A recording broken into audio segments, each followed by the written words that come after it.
Okay, welcome to the 2025 MFS Boston ProAm doubles. It's the 33rd time that the University Club of Boston has hosted professional doubles. This is Andrew Slater coming to you from the University Club of Boston, and I'm joined by Tour Commissioner Susie Pierpont. Good evening, good afternoon, good morning. So this should be a really good final because these two teams have played a lot together and have had very good success in tournaments. Kaylee Leonard was one of your students back in the day. And So was Mary Elena. Oh, really? Okay.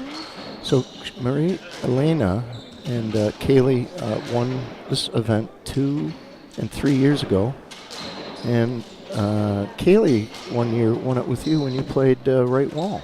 I did. I think Kaylee's won it twice. I think she won it with me, and then her and Mary Elena won it 2 years ago. Yeah, 2 years ago and 3. They won it 2 years in a row, and then last year you and Lena went toe-to-toe, and this year you joined forces. And unfortunately, you went down in 5. What was it like playing Lauren and Gina yesterday? Good match. It was good match, good fun. Both ladies in white, both English, and teach in the Philadelphia area. Gina's at the Kenwood Club, my old club, and Lauren's at Germantown Cricket Club. And they won the tournament in Philadelphia earlier this year, playing probably the best squash I've seen them play in that tournament. I also noticed in your match yesterday that Lauren was very steady. Lauren was very steady. She had a couple of patches where she got a bit shaky, but for the majority of the match, she was super steady. Yes. A very nice 3-wall boast there by Kaylee Leonard. Both teams feeling each other out, but Stoker and Lauren West have gone out to quite a lead here, 6-1 in the first game.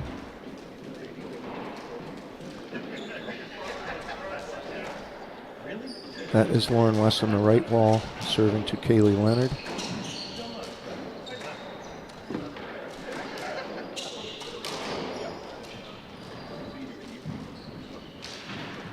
In earlier matches, Kaylee and Marie Elena had some difficulty. They went down 0-2 to our old pro here, Fernanda, and Steph Hewitt from Toronto, but rallied back to win in 5. And yesterday's semifinal was a 5-gamer, which Georgina Stoker and Lauren West defeated you and Lena Hansen. Did, and the other semi was Kaylee Leonard and Mary Elena beating Nikki Todd and Katie Tutrone in 4 games. Yes, the happiest team on tour. They're always smiling, even when they go down 3-0.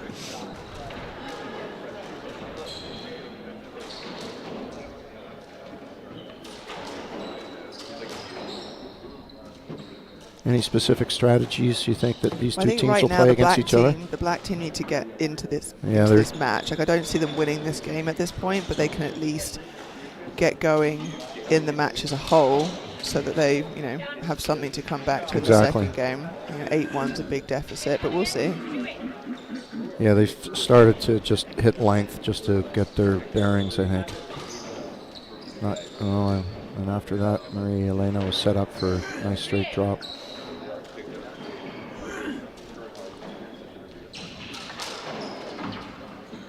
Now, when you play against Kaylee, do you try and go through the middle to her backhand a little bit? I think a little bit. She's definitely improved in that area in the last season. I think that's one of the spots that she's gotten better at. I think generally against Kaylee, the tactic is to get her moving. Mary Elena, and we've got 3 very quick players on the court with Lauren and George and Mary Elena. Kaylee's probably, she's not slow, but she's slower than these 3. So I think often the tactic is to get her moving. Yes, Lauren making an error there, going for the little roll. And right, so I might have spoken too soon about that 8-1. They're very much back in this game. Exactly. And Georgina asked for a let because The only shot she had, she would have hit Maria Elena, so we're playing a lot.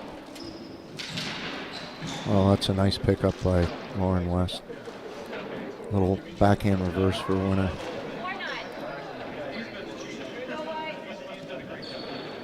I would say that's Lauren, the pickups in the front right are probably Lauren's best shots. Yes. She does a very good job of counter punching, and the way that she hits it keeps the ball very low. It doesn't bounce too high. It doesn't sort of pop up the way that sort of a more traditional singles drop shot tends to. Yeah, she's got a flatter stroke. Yeah, and with for sure. A little bit more backspin.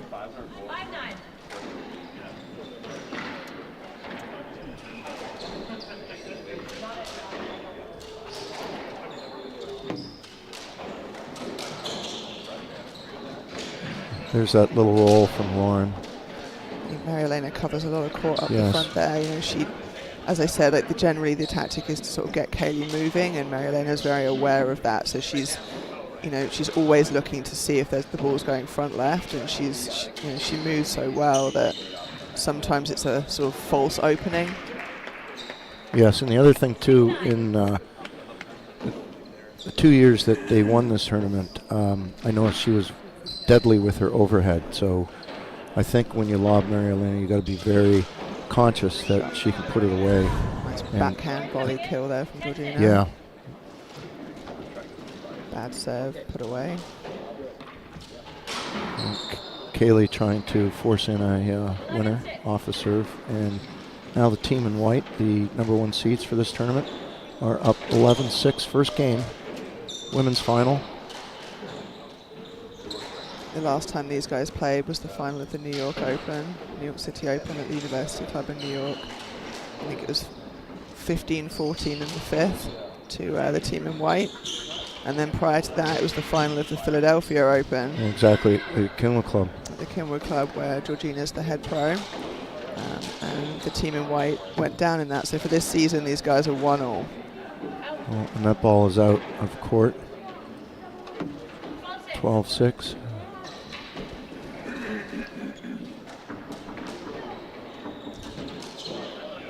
Yeah, it's a great shot. Kaylee played very well in her semi-final yesterday. She really didn't.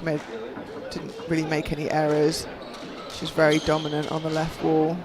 And I noticed when she first started, when people started to move her up, she has a very good little roll with that left-handed forehand. Something that you had to be very conscious of.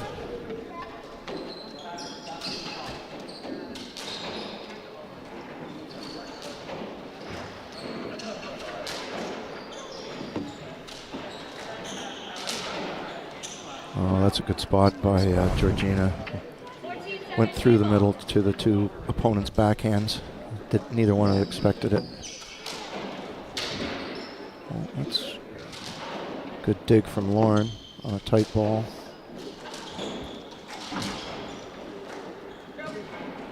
Kaylee's asking for a let and got a let point stroke. She got a stroke on that? Yeah, she did. It's a cheap one.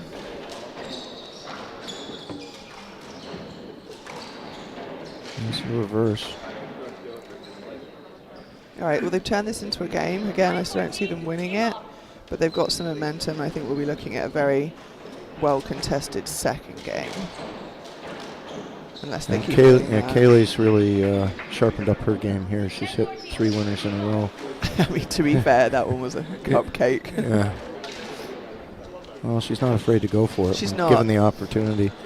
I think, Kaylee's probably the best competitor on tour at the moment. She's always been a sort of relentless, very determined player, and it gets her through a lot of matches. And not that Maria Elena isn't, but Kaylee just, it's like a dog with a bone in matches, and I really admire it.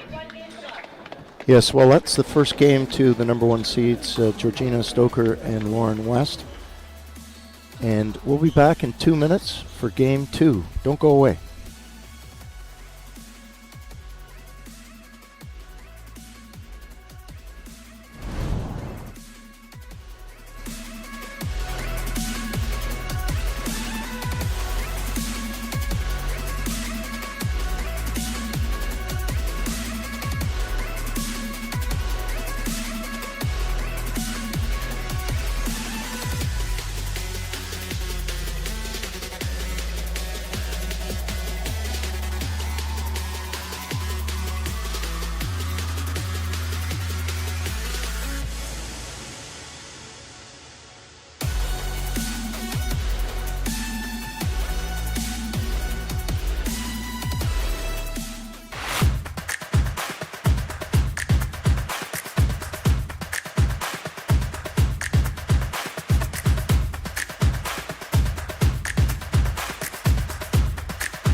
Okay, we're back for game 2. This is the 2025 MFS ProAm doubles coming to you from the University Club of Boston. I'm Andrew Slater.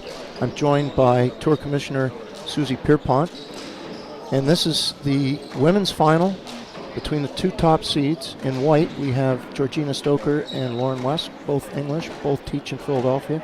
Georgina's at the Kenwood Club. Lauren West she's at Germantown Cricket. And Georgina, the head pro at the Kenwood Club, running yes, the program down there. My old club, my old job. You were the head pro? I was the rackets director, so I did squash and tennis for 10 years down there. That. Yeah. Great club. Love that place.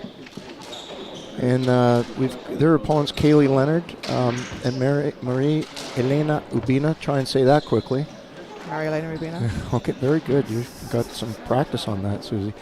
So Kaylee Leonard and Marie Elena, they've won this tournament twice before and won their way into the semifinal yesterday against Katie Tutrone and Nikki Todd from the Toronto Cricket Club. And Katie is based in New York, but she's originally from the Baltimore Country Club.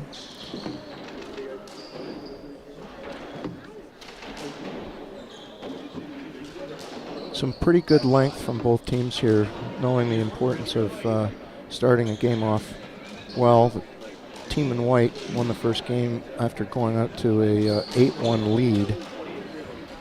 That's a nice pickup by Maria Elena. Yeah, she's taking a very central position in the front of the court at the moment. Like I said in the last game, like looking for that front left. Yes. And it's tough because she's fast enough that it makes you feel like you don't have all the options you would normally have when the ball's loose in the front. So it's smart, and it will be until Lauren starts hitting straight from the front, which is where the gap is at the moment.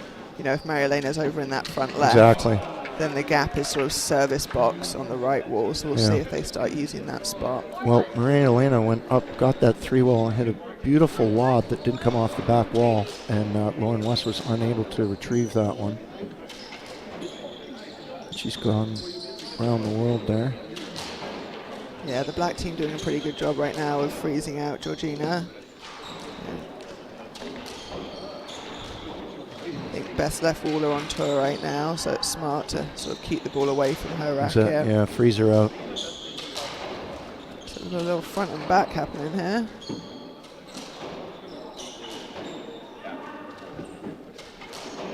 Marielena back in position. Nice get by Georgina. Yeah, I don't. You're not going to get a huge amount of traction hitting a 3-wall to Georgina. Yeah, unless it dead deads. necks. She's a very experienced player. She moves really well. She sees that coming, and it just opens up the front for her.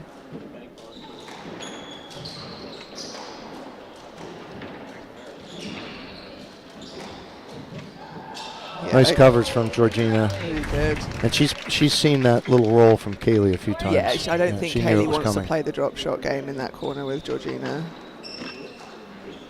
Team in black having a little conference here. Team in white too. Conference time. Trying to figure out. I mean, it's kind of 4-2. It's a good pivotal point in the start of this game. You know, one team can either pull away or the other team can even it up. So it's a good time for a little chat.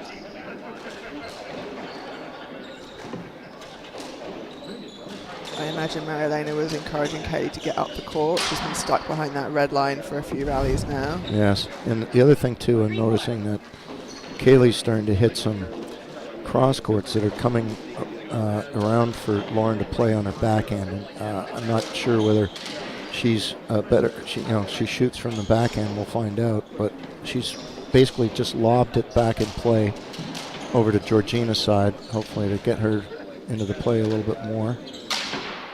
I think more than anything, you hit to Georgina's corner to try and keep her over there, so she's not getting the opportunities in the front of the court. It's more about keeping her in position, I think, than sort of hitting it to her.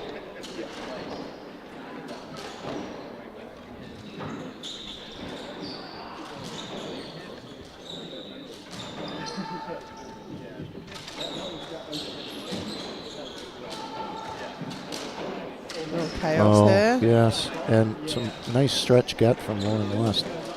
Yeah, she's definitely very limber. There's George. Oh, we're gonna. I'm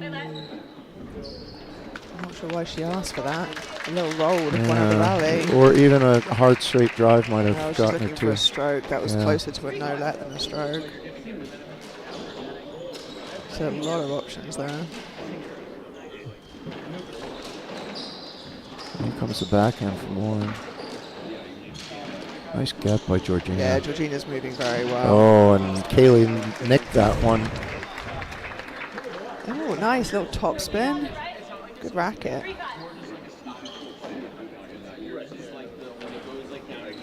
Looks to me she had some pretty good instruction as a child. She did. She grew up under Peter Briggs at the Apple Wellness Club. Doesn't get much better than that. I think her dad fed her a lot of balls as well, so I think he can take some credit. Also a lefty. He's in the gallery here.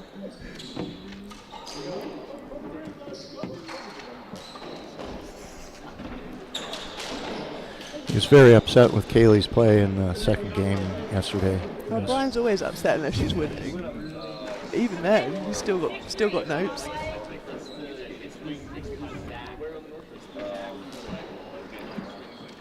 Kelly's brother's actually venturing into some SDA doubles. He just graduated from Yale, so it'd be great to see a couple of Leonards out there. Oh. There's actually a third one, but I don't think we're getting her out here, unfortunately. It's a whole squash dynasty there. Same with Marilena, actually. Marilena's brother was entered into this tournament. Unfortunately, had a conflict and didn't end up playing, but very talented guy that played at Navy, Sinan, and then she's got a younger brother who I think is doing very well on the junior circuit. So, well, Mary Elena's father was the head pro at Rockaway Hunt Club for years and years. So when I used to see him when I used to play the gold rackets. Yep. So yeah, some good genetics in Team Lena Dubina for sure.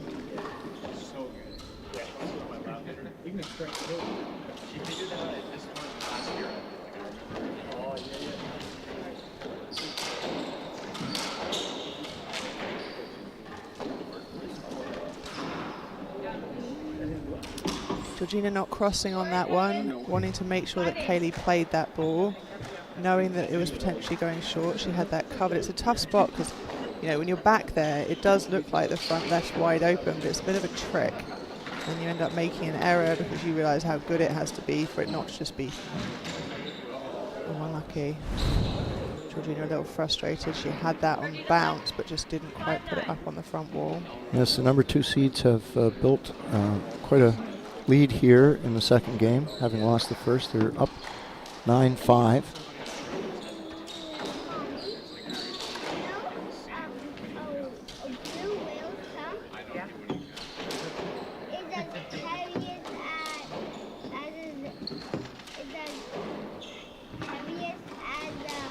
Lauren's taking most of the balls here, and they're trying to freeze Georgina out. And really nice put away there.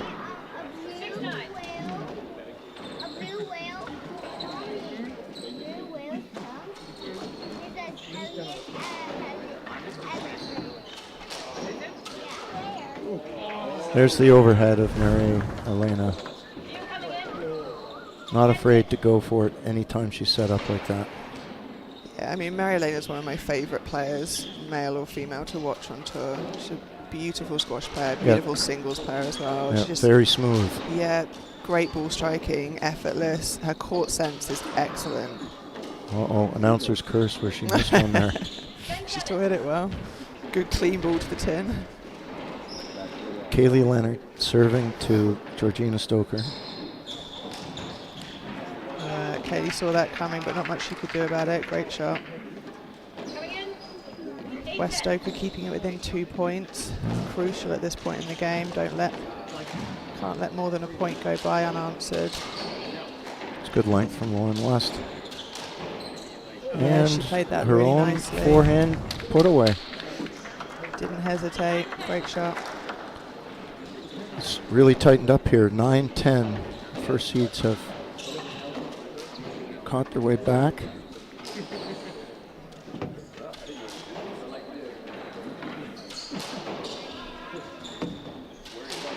Georgina just questioning if that ball was out. Hard to see. I didn't see it. Did you see that? Yeah, no, it was in by Good. a foot. Yeah, and Kaylee's questioning whether she can get a let out of that. And Georgina was in on. We are going to play a yes let. let there.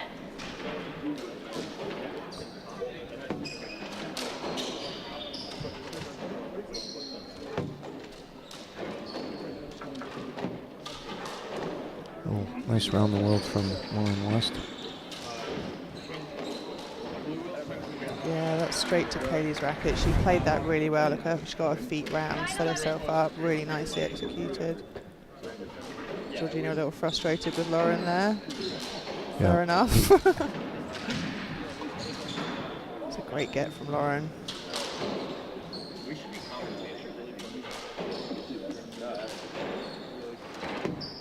Kaylee still lurking behind that red line there. She needs to take a big step forwards.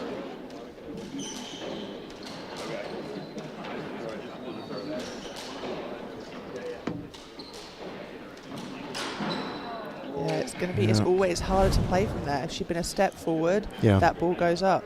Exactly, and Georgina is sort of giving her a tiny little bit of a screen there. So, yeah. So take away that screen, you have to move up. But then again, how far up is too far up, and you get past. But she also, if she gets a bit further up, she's got the straight option as well. You know, and then she's got Georgina boxed out. And Maria Elena, when she comes through the middle with her backhand, is pretty handy. So yeah.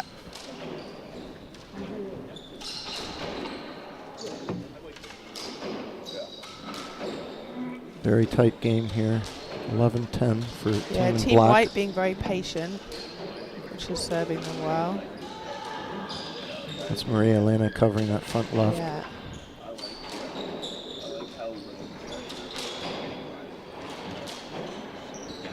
Oh, cross court nick. That's very fortunate. 12-10. Team in black trying to win the second game, having lost the first. This is the 2025 women's final of the. That's just going to be a let because Georgina hit the ball.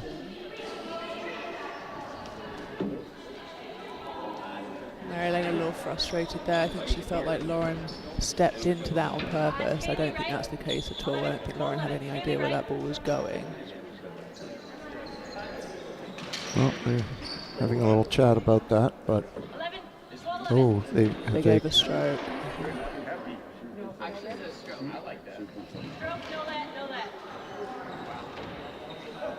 Yeah, that's a baffling call. Yeah, that was closer to a no-let. Or it was a no-let, right? Marilena was asking. I think I agree with the no-let on that. I didn't really see what the interference was. Like, you can't get a let just because you couldn't see it. That's a nice shot. Very true. Okay, we're all tied up here. Two top seeds. We expected a close game. And second game, 12-all. Lauren West serving to Kaylee Leonard. Big point here, Andrew. Yes, very big.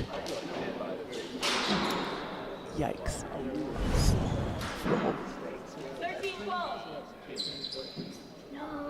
Yeah, again, if she's a step forward, that's up.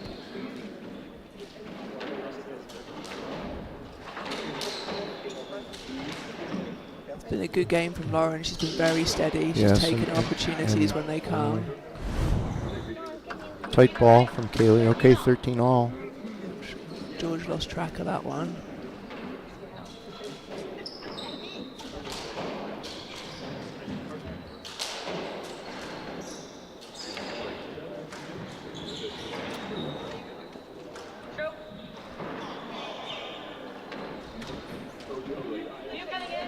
Oh, wow. Yeah, they gave a let point to a stroke. Good. Georgina went for a straight drop. I guess have to keep in mind we're seeing it from above and the refs are seeing it from behind, so that might have looked a little closer than it did to us, because from up here, that was just a simple let, but when you're looking from behind somebody, it probably looked like Georgina blocked that ball out completely. Good get from Marilena. Really nice pickup. She saw that coming. There's that roll from Kaylee.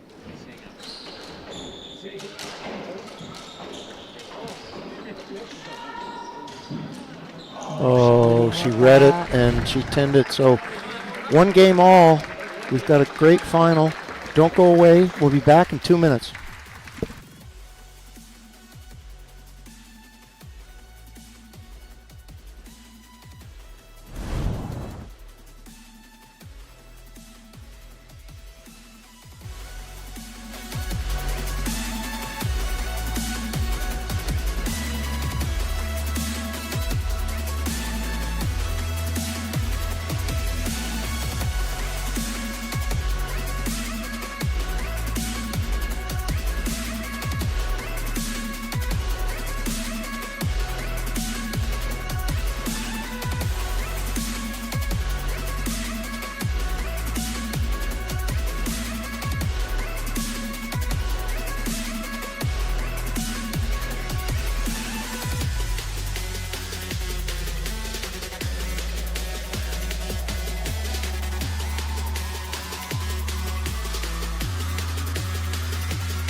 Okay, we're back for Game 3. This is Andrew Slater, joined by Susie Pierpont, Tour Commissioner. This is the women's final of the 2025 MFS ProAm doubles, coming to you from the University Club of Boston. And the number 2 seeds in black have evened this match up and have taken the lead in the third game. 1-love. We've got Kaylee Leonard and Marie-Elena Ubina, 2-time winners of this event. Struggling with that. Yes. You can just call her Mew if you like. The rest of us do. Yeah, okay, there we go. And they're based out of New York and have won this tournament, I said, twice, and survived a 5-game quarterfinal match. And they're number 1 seeds in white. Georgina Stoker, Lauren West, both English, based out of Philadelphia. They had a 5-game match against you and Lena yesterday. Very entertaining match.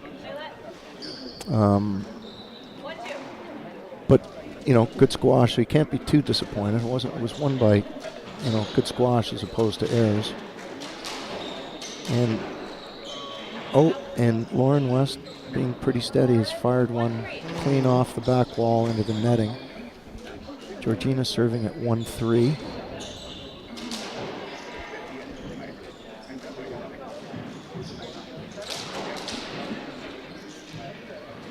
Yeah, Marilena is all over that front of the court. Yeah, excellent movement.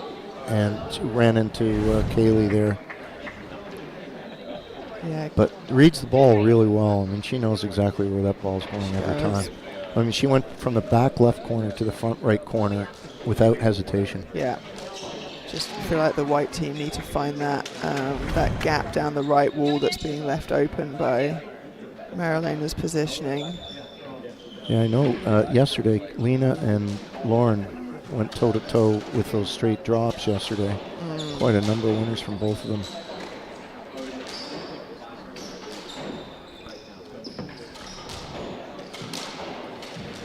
Good get. Yeah, there's Marie Elena's overhead too. Very dangerous. Yeah, racket head speed's good on that. Goes in nice and fast. Lauren tried around the world and put it out of the court. So Maria Elena coming in at 5-2. Team Black doing a good job of keeping. I mean, Georgina's probably not the strongest left wall on tour right now, but she's world number 1. She had a great season. She's won 3 tournaments in a row. So I think keeping her out of this is smart. Yes. And they're doing a good job of that right now. And just Georgina's nature, when she doesn't see the ball and when she makes an error, she gets pretty feisty. Yeah. And it's tough when you're getting frozen out, like the frustration's high, and then you feel the pressure to do something with the ball, every chance you get, which is, when the errors creep in for sure. Yeah, and I feel for Lauren here, because when I played left wall, I couldn't shoot my way out of trouble like I could on the right wall. So eventually, everyone would hit 99% of the balls to me, and hence the matches would go, hour and a half, 2 hours, 3 hours sometimes, and not really enjoyable. I'll tell you, Susie, Good not effort. very enjoyable. No, not enjoyable. No, much prefer the right wall. Oh, and that ball dead nicked at the back. Back in the day, we used to call it a Mexican drop shot, because in Mexico, the only way you could on the altitude and the heat to win the point was to nick it off the back wall. That's how Jahangir Khan actually lost to Mario Sanchez. Mario kept hitting that hard ball deep into the back and hitting that back wall nick, and Jahangir was befuddled. Only 2 of his losses in that streak of hardball wins. And in softball, he went 6 years undefeated. And there, Kaylee is just keeping that ball to the right, and Lauren came around to play her backhand and hit the ceiling. Yeah, they're doing a good job of tying Lauren up in that back right corner. She's going, listen, I'm being picked on over here. I'm not liking it, Georgina. What should I do? Well, what she should do is step way forwards and let Georgina come in behind her and take some of those just to get her back in this game. Yeah.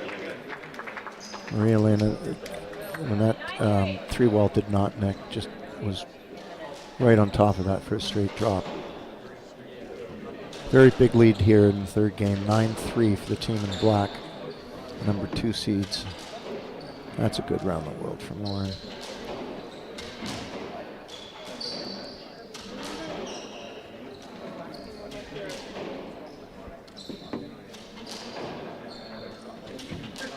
Kaylee had to really go back on that cross court.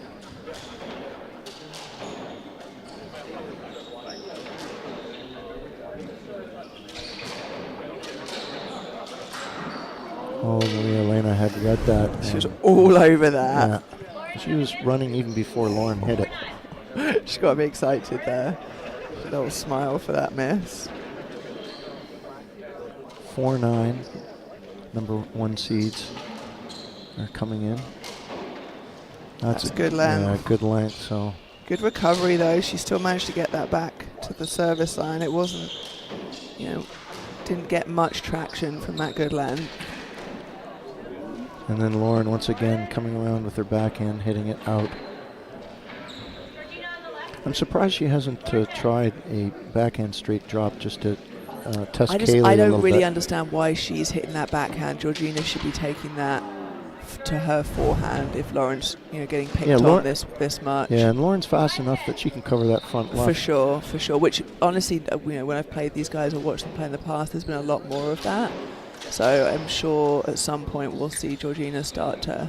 That's a good ball. Yeah, so that's another winner when Georgina has moved all the way into the center of the court. She might be thinking about crossing now and moving up. Yeah. She's got to take that straight ball away from Kaylee. Kaylee's definitely seeing the ball very well at the moment. Like I said, she played really well yesterday. That's such a good shot. Great overhead. It's a better lob, even if it comes off the back wall, than leaving it short. Oh, you want to overhit it on Maria Elena. Yeah, even a good lob, if it comes to her racket height, she's going to go for it. Yeah. So you definitely would rather see it coming all the way around to the door than being on her racket in the middle there. Yeah. Kaylee's favorite shot there, she timed the little roll.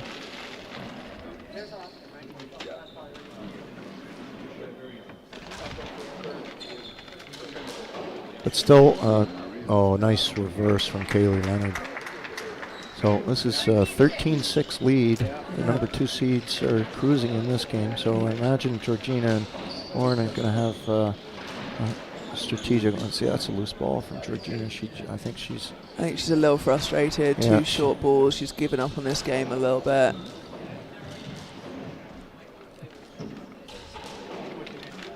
Lauren's got to volley that. Yeah. That's a nice lob. And specifically in that corner too, we had some.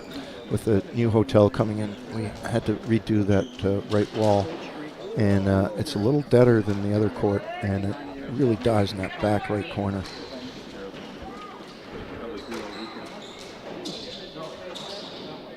And I'm not sure whether Georgina got that. She sort of stopped after she got it. And there comes the backhand from Lauren.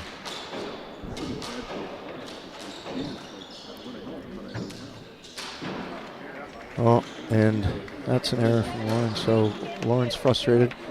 And the team in black up 2-1, number 2 seeds, hoping for the upset. Don't go away. We're going to be back with game 4 in 2 minutes.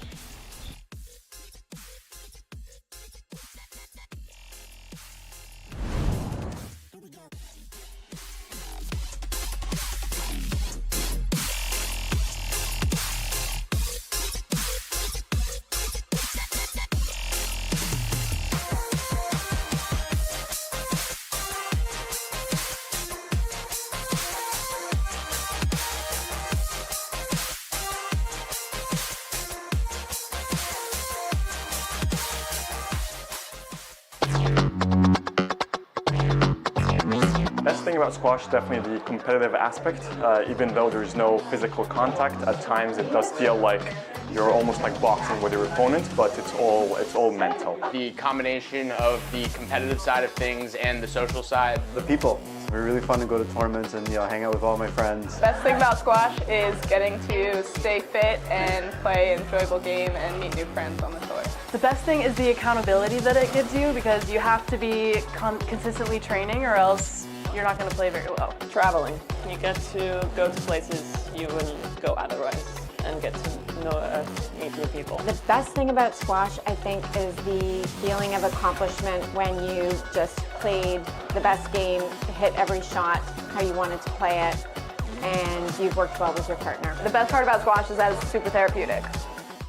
Hi, my name is Steph Hewitt, and you're watching the SDA Pro Tour.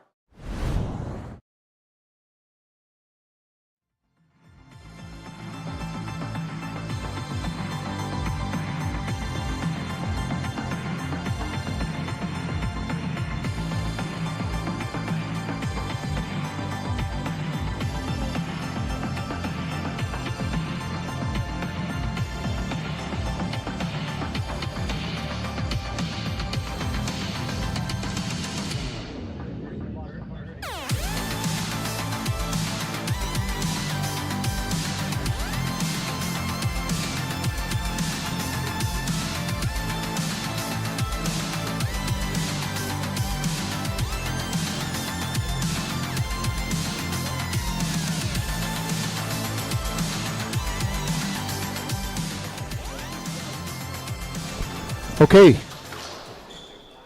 this is the 4th game of the women's final on MFS 2025 Pro-Am doubles, coming to you from the University Club of Boston. I'm Andy Slater. Thank you to Susie Pierpont for joining me for the first 3 games. Tour Commissioner. So we've got the number 2 seeds in black up 2-1. That's Kaylee Leonard and Marie Elena Ubina, and they've won this event twice before, 2 and 3 years ago. And they're taking on the number 1 seeds. Georgina Stoker on the left wall, Lauren West on the right wall, both English, both squash professionals. Georgina's the head squash professional at the Kinloch Club, and Lauren is at Germantown Cricket Club.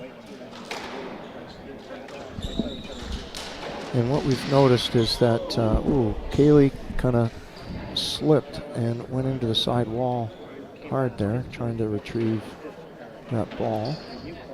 looks to be okay. Yeah, so white team on the board. 1-3, Lauren West coming in.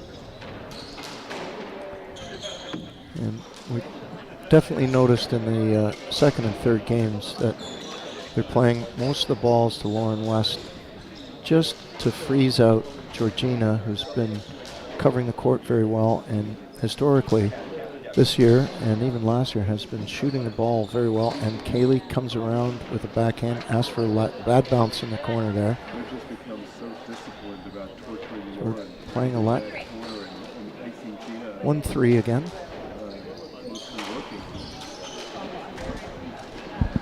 And Kaylee hit that ball a little too high that came into the middle, and she had that whole open left court open for Georgina.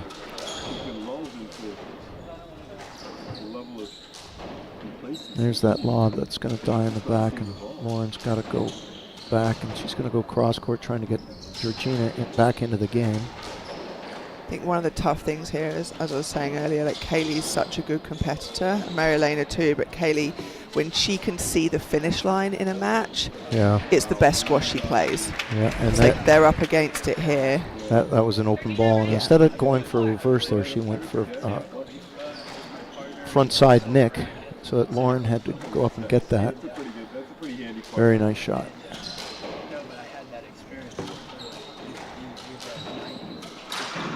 Oh, and a 10 from that good overhead. I think that's one of those tins, like she's hit so many good balls, she's playing really good squash, she's hit a lot of winners. You're going to make a couple of errors. You know, I don't think that's anything to get too frustrated about. Nobody's perfect. And then they're back to going come on, most of the balls. Yeah, you know what? I like to play those because you've got your wide open. And what you do is you kind of stick your butt into their side and kind of squeeze them, and then it opens up the whole reverse for you. Yeah, so it's a totally wasted opportunity to take that as a let.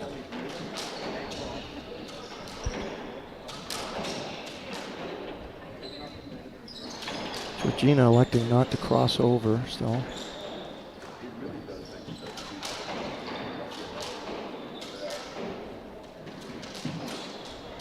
Oh, that's good squash from Georgina. She hit a good cross court.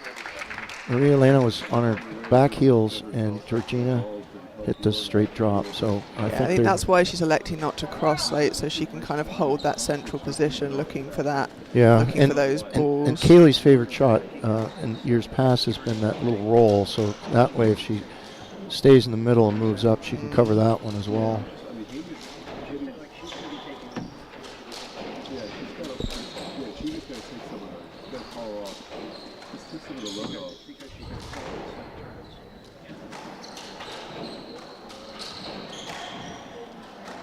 Okay, that was a Georgina sandwich here. Both both players in black had their rackets ready to hit that, and Georgina was right in the middle, couldn't go anywhere.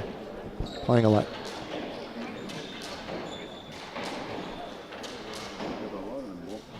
Well, she crossed over there. And you know what? She went back into the middle and saw that roll. Really good court coverage. I think when you're up there and you kind of in your peripheral vision only see your partner, you know that's the right spot.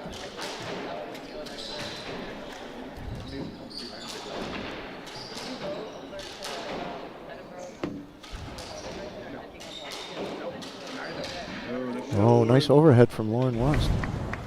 Yeah, that was a confident ball. She's kind of, she had confidence, probably took a bit of a knock in that last game, getting tied up in the back corner, but she stepped forwards, and it's a lot easier to hit that ball when you're up. That was a very good serve, too, and Kaylee, I'm surprised she didn't hit a 3-waller around the world, but she tried that roll and timed it. Great court for a good serve. Nice high ceilings, good bouncy front wall. Yeah. Dead glass at the back. Yeah.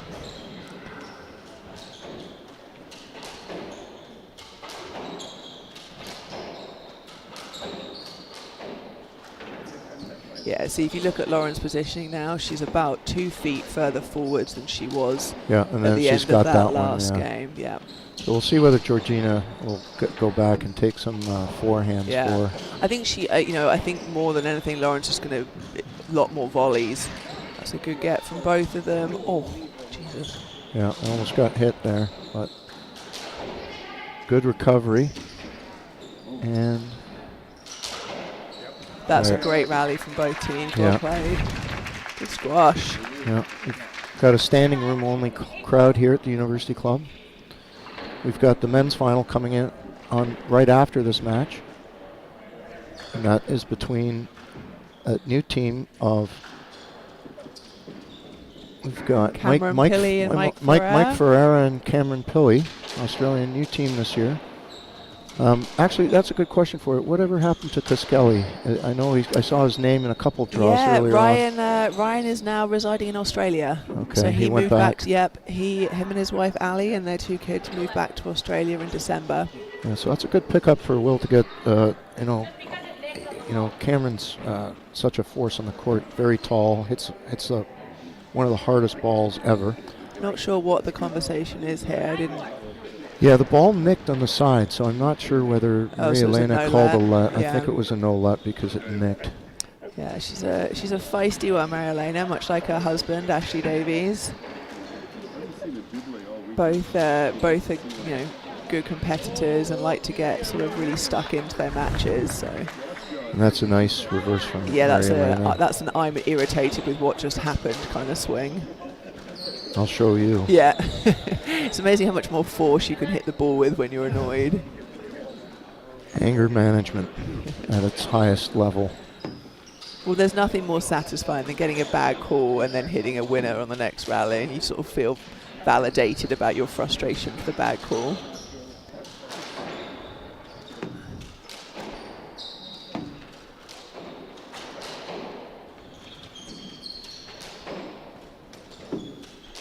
Okay, we're back to the usual strategy here of getting Lauren West back in the court. Yeah. She's going to fare a lot better if she can stay up and keep volleying that ball, which she wasn't doing in that last game. She was letting the and ball there go. we Yeah. are, a winner with the overhead. So that's quite a significant lead here, 10-5 for the first seeds. They're trying to claw back into this match to tie it up at 2. So Kaylee has to go over to the right wall to serve to Georgina.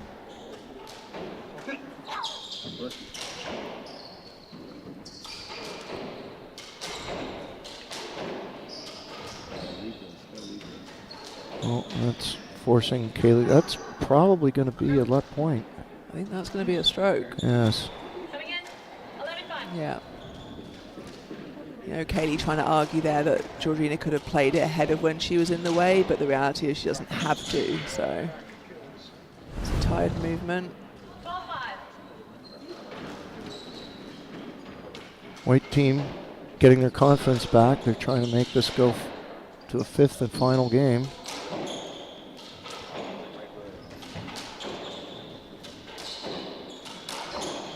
There's that nice overhead Slap that with in. authority. Georgina, 12-6 still up.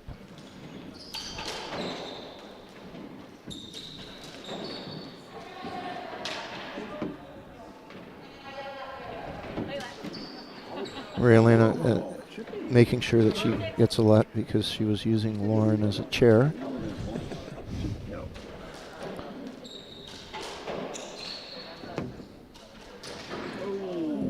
Just clip the tin on that. Yeah, she didn't really strike that. Well, she kind of Very hesitant. Feet didn't really get in for floated that it in one. there. Yeah. Not sure it was the right Yeah, choice. you that got to be early on the decisive point. with your short shots. And Yeah, see there, Georgina coming back to take that rather than letting Lauren take the backhand, which is smart. Lauren high in the court. If she can't volley it, then maybe it's not hers to hit. yeah, Nice. that's a nice overhead. I know with my nationals partner Ed Chilton, we kind of switch it up who takes the back and who, if people working over me, then he comes in and plays the backhand and I cover the front left. I attempt to.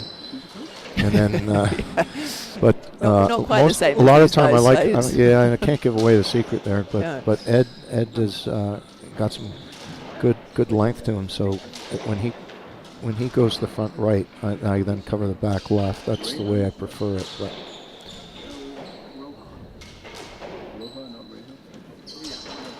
yeah, Georgina's going to have to go up. And there's an attempt from for a backhand shot there from Lauren. Got her confidence up, and there's a nice Missed ball that through the one. middle. Game ball. All right, we're going 5.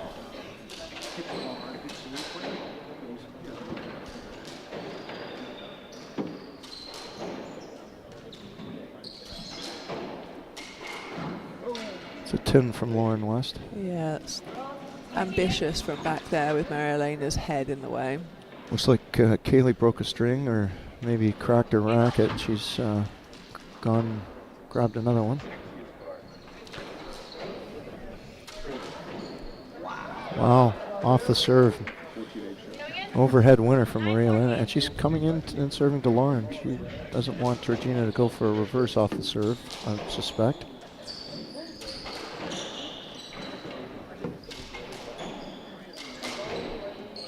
Yeah, Georgina called Lauren off. Yeah, which she did a lot yesterday, which was sort of frustrating for us. You know, we were trying to do the same thing of tying Lauren up in the back right. Yeah. And you know, the more Georgina calls Lauren off, the stronger the position Lauren can hold. So Still 5 game balls left, but the team in black might not win this game, but certainly have got their shooting confidence back. yeah, a little bit of momentum going into the.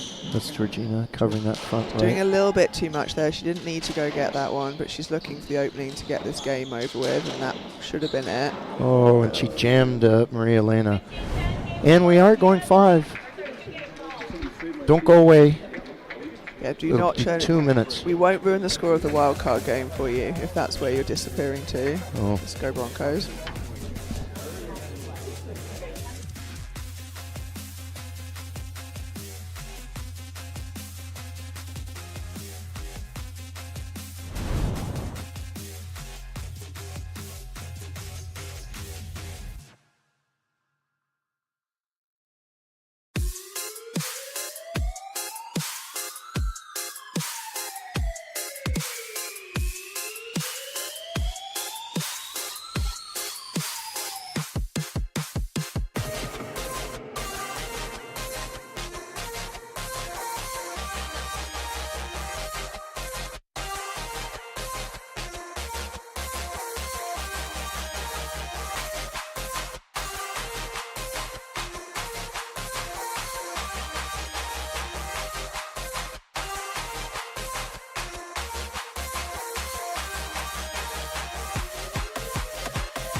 Okay, we're back for the 5th and final game of the 2025 MFS Pro-Am Doubles.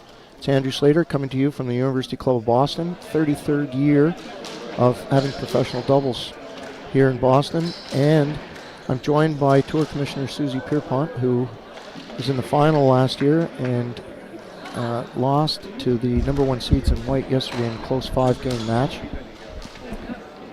So here we are, 5th game. Susie. Yeah, glad I booked a late flight. thought this one might go long, and I think the next one's going to as well. So good afternoon of squash.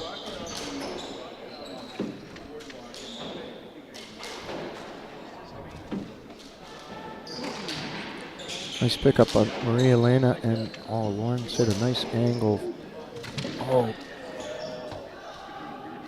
Oh, nice nick from Maria Elena.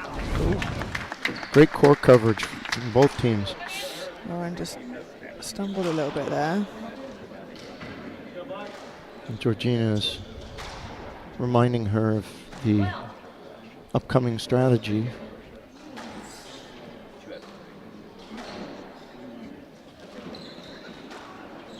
All right, 1-love for the team in black. Kaylee Leonard, Maria Elena Urbina, 2-time winner of this event as a team, taking on a pretty hot team of Georgina and Lauren West, Georgina Stoker and Lauren West.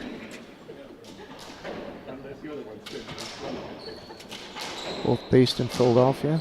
Georgina at my old club, the Kinwood Club, and Lauren's at Germantown Cricket Club. Ooh. Good length.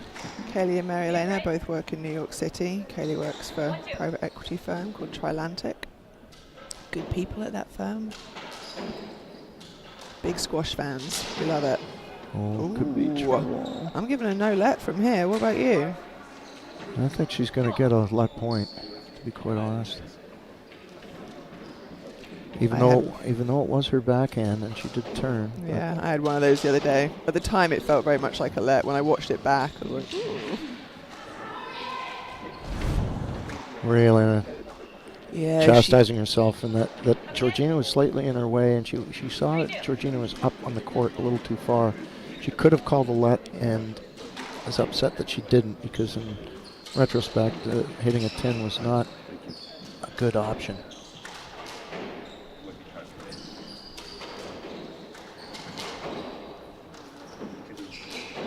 And we're back to Lauren and Kaylee going back and forth with the cross courts. Good pick up there from Lauren. Yeah, well played, Oh, Kaylee. and a straight drop. Got her feet round it. Back Georgina out. Really nice. 3-all. 5th game. Who's your money on? You know, normally I would go with the experience, but they're as teams, they've been playing together quite a lot over the years, so how about I call a 1 point in the 5th for the excitement for the crowd. Oh, Georgina was crossing over, and Kaylee went right at her body, and she couldn't bump it back.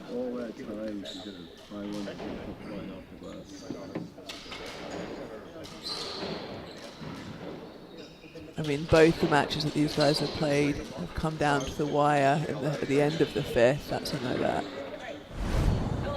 Yeah, that's a good ball. She's a long way from that. 2, 3, yep. Easy when you can see from up and get a replay, though. It's tough being the ref when you're sat behind the glass and you're looking, you're basically looking at 4 backsides and trying to make a decision on what happens at the front. That's a great shot. Yeah, nice choice, because she saw that Maria Elena had covered the front left, and a nice reverse. So it should be 5-4, and Lauren West coming in, serving to Kaylee Leonard. Yeah, Georgina's taking over the court a little bit here, and the team in black is letting her. They've got a little gun shy on keeping her over on that left wall. And Georgina did cross over on one of those wide cross courts.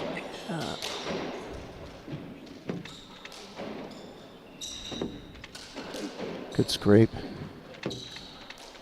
My old buddy Will Hartigan, who joined me here for the years, called that a Sherwin-Williams. Oh, the paint company. Yes. Got it. Actually, last year, Ryan Mulaney and Greg Crane wore Sherwin-Williams T-shirts in honor of Will for their first match. Was that up? That's up. That was a winner. Oh, that's a nice shot. Yeah, so if they're not going to hit to Georgina, she's going to get to run the court, and that's going to be tough for them. I think in the games that they're winning, they've done a good job of keeping her over on the left and then freezing her out from the front. But when she gets to step into the middle and start taking balls all over the place, that's when she plays her best squash.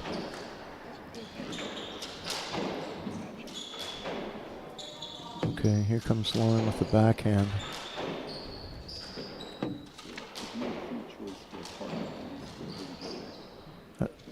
That's a good lob, and Maria Elena had to volley that. Oh, Lauren. Nice to hit that on her back foot. She wasn't quite, yeah. I mean, it's the right shot, just not quite as well executed as some of the others she's played. And Maria Elena's speed too is a factor there, in that you know, against a fast player, you got to be sure it's a good reverse, and you get closer and closer to the tin. Uh-oh. She's hit a couple of tins in a row here. 7-6.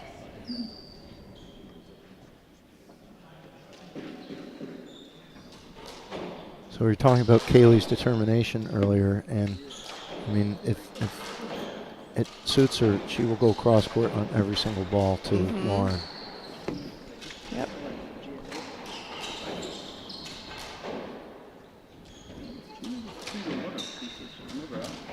Oh. And there's Georgina taking the forehand through the middle. Kaylee whacking the racket because that was a loose ball on her part.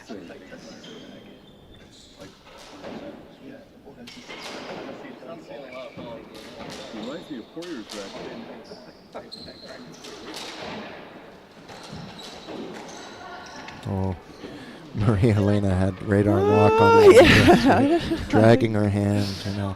She's out of position. I mean, it's a let, but it's kind of a that ball was going to die in the back. So yeah, she got a little lucky there.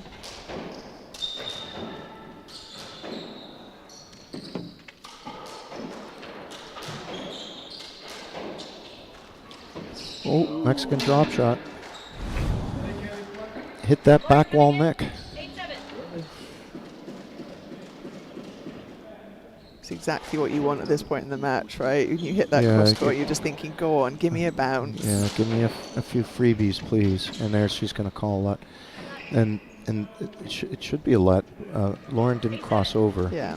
So I'm not sure why Maria Elena's getting upset. I think she's just keeping herself feisty. It's a nice shot. Yeah, and really nice because Kaylee used the two players to disguise it, and Lauren it was actually gettable, but Georgina just confused Lauren a little bit there. I think Lauren would have had that on her own.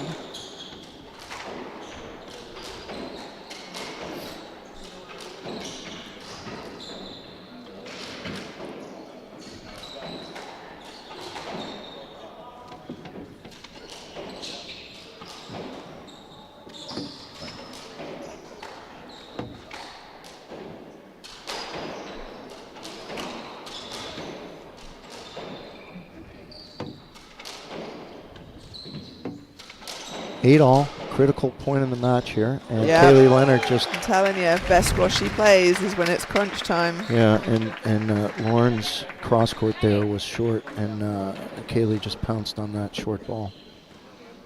Georgina probably going over and saying, you know, just keep it high and deep. Oh, and Lauren came back with a nice straight drop. Damn.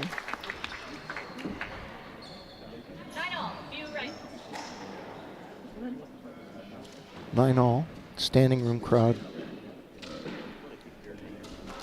We have an extra level here at the University Club of Boston. With the raffles coming in behind, they gave enough money to us for the air rights to build a whole new section. Raffles is the hotel? Yes, they're a 5-star hotel out of Singapore. #1 hotel in Boston. Kaylee. There we go. This is going to get good. 10-9. Glad I'm not reffing. There's not as much tension up here in England. You'd call it the gantry. In Canada, we'd call it the gondola. Up high, overseeing the court. Oh, Marilena read that like a book. She's all over it. And then Georgina wants a let there. She should get it. Yeah. There's no intent there for Marilena to be in the way. It's tough when you've got two players who are covering most of the front of the court. They're going to get in each other's way a lot. And Georgina called Lauren off there to play the forehand.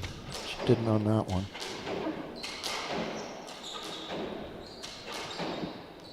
Oh, unlucky. Oh, it went out of court on the side wall. Left side.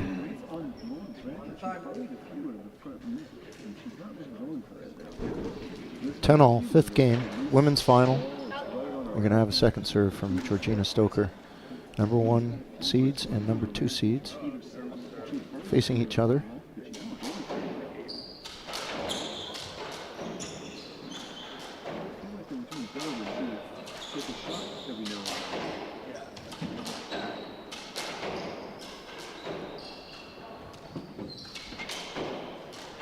This is a standard play until someone hits a loose ball. The two, Kaylee and Lauren, going cross court to each other.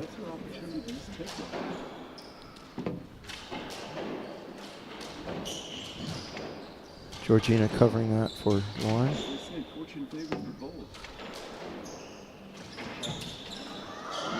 Oh, racket error. I mean, that should have been a simple volley further up the court, but Georgina's positioning in the middle means that it gets by her and then she has to track it back.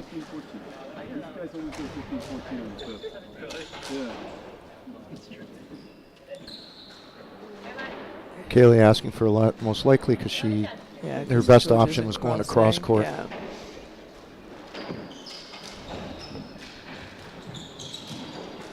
Nice Philadelphia from Georgina.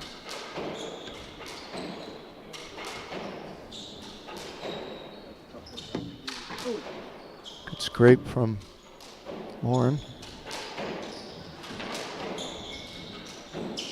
Critical point in the match here. Very close.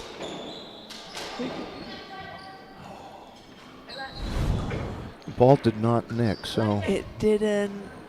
I just. Yeah. A little fishy. Oh, Georgia missed that one. She floated that one, and now she's got to go all the way back. That's trouble. I think the one thing you can say about Kaylee and Mary-Elena is that they never float a ball in, right? Like, they're going to make mistakes, but they've always struck with intent. Yeah, yes. They're very good about being intentional with the shot that they're trying to hit. Oh, and the backswing is going to force a let here.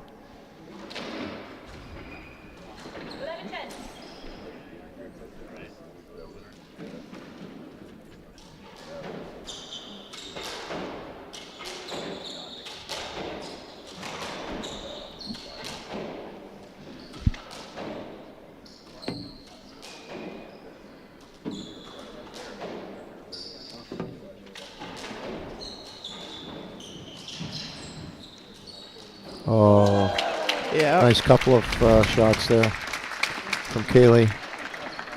12-10, fifth game, the final of the 2025 MFS Pro-Am doubles here at the University Club of Boston.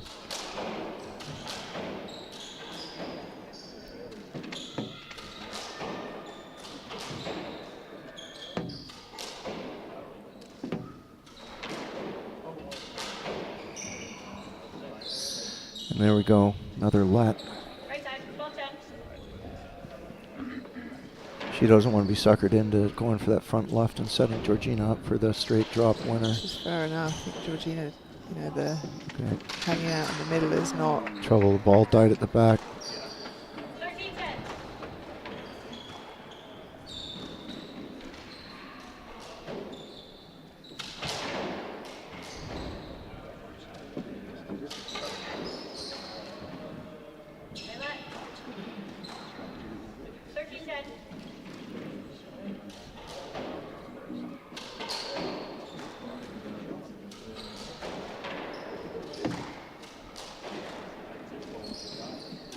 Georgina crossed over on that one just to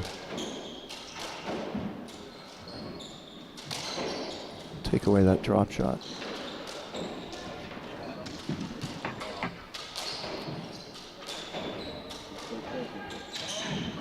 Yeah, nice overhead from Lauren West. Number 1 seed's getting closer to tying this up. Mary-Elena 13-11.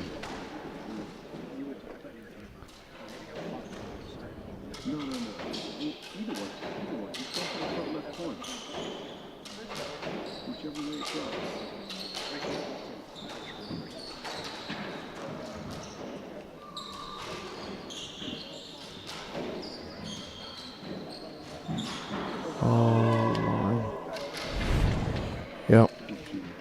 This is match point for the team in black, number 2 seeds. Trying to close it out.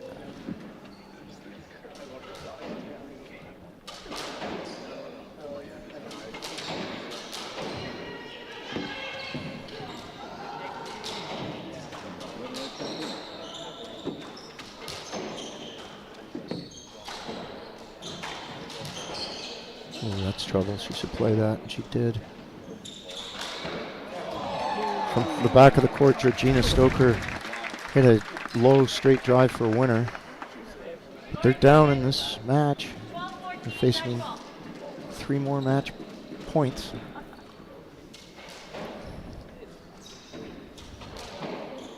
I feel like they were 14-12 down in the final of New York as well.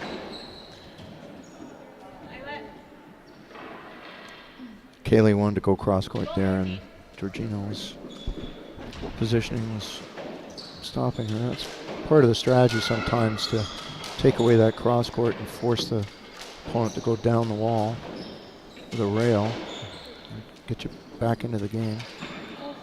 Oh, and there's the roll winner. Great shot from Kelly to finish. 3rd title for Kaylee Leonard, Marie Elena Ubina. 4th title, Slates. 4th as a team.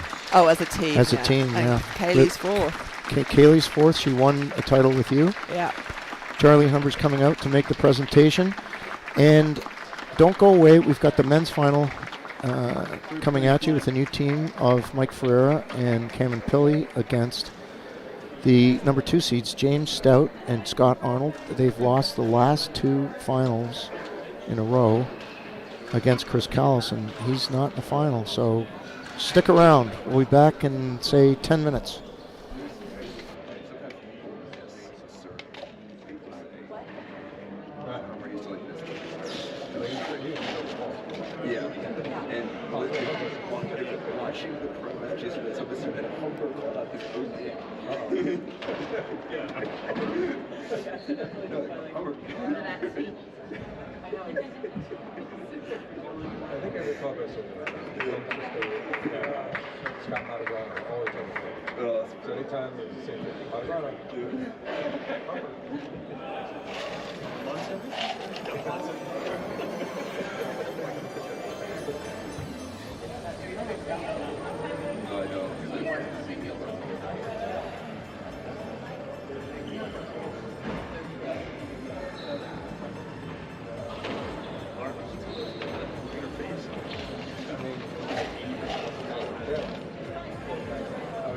I was myself, I was coaching the whole, I know what to do.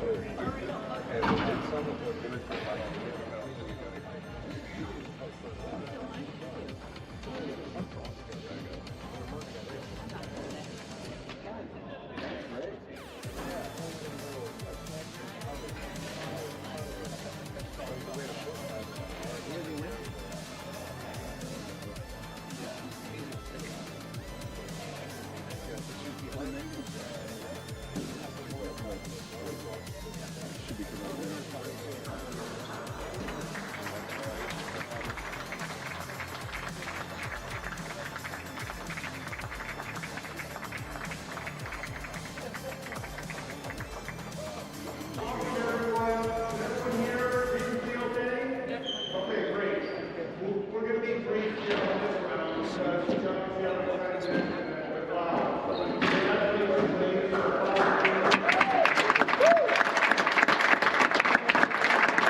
it's one of ones in the final. So, congratulations, amazing. I hope you all enjoy the Pro-Am and Pro-Am here for the women. So that will be the next year.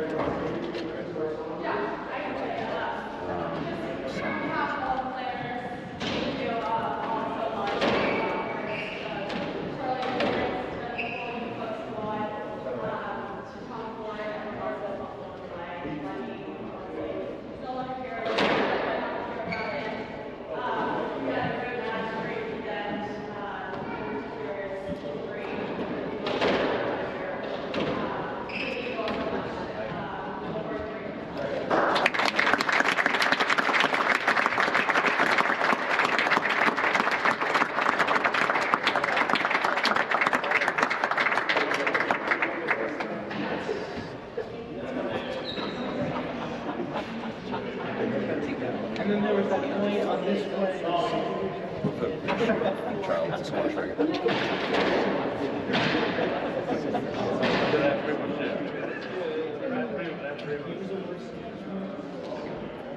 I think it's one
Okay, we're back here at the University Club of Boston for the 2025 MFS Pro-Am doubles. This is the men's final.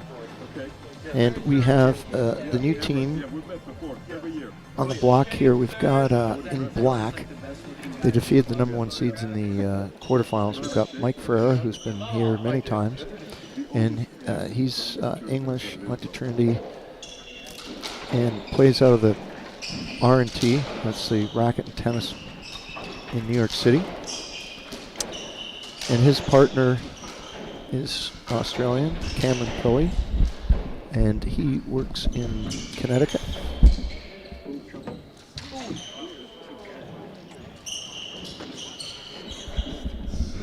They're taking on the number 2 seeds and bridesmaids the last 2 years. We've got James Stout, who is the rackets director of the R&T in New York. So Mike's the member, and James Stout is the working stiff. Got on the right wall, his partner is Scott Arnold. They're wearing, I would say, kind of like a mauvish type of grayish color.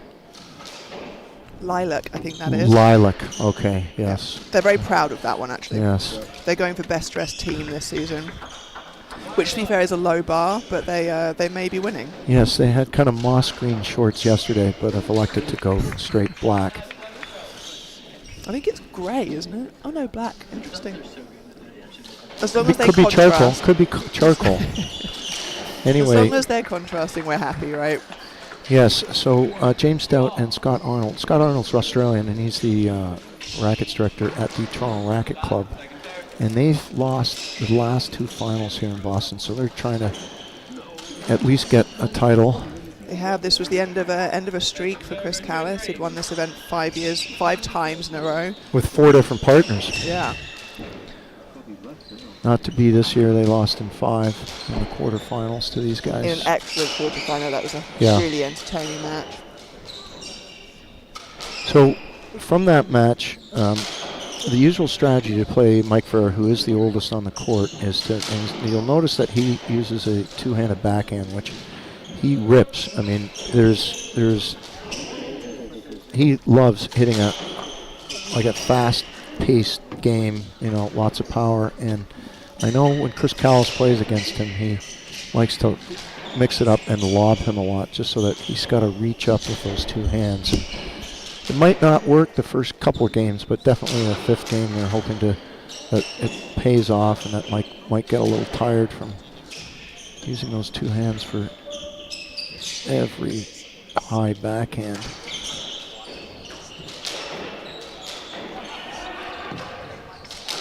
And James Stout and Mike, you know, play against each other all the time, so they know each other's game. Scott Arnold trying a backhand drop from the back of the court just to keep Mike honest and tinned it.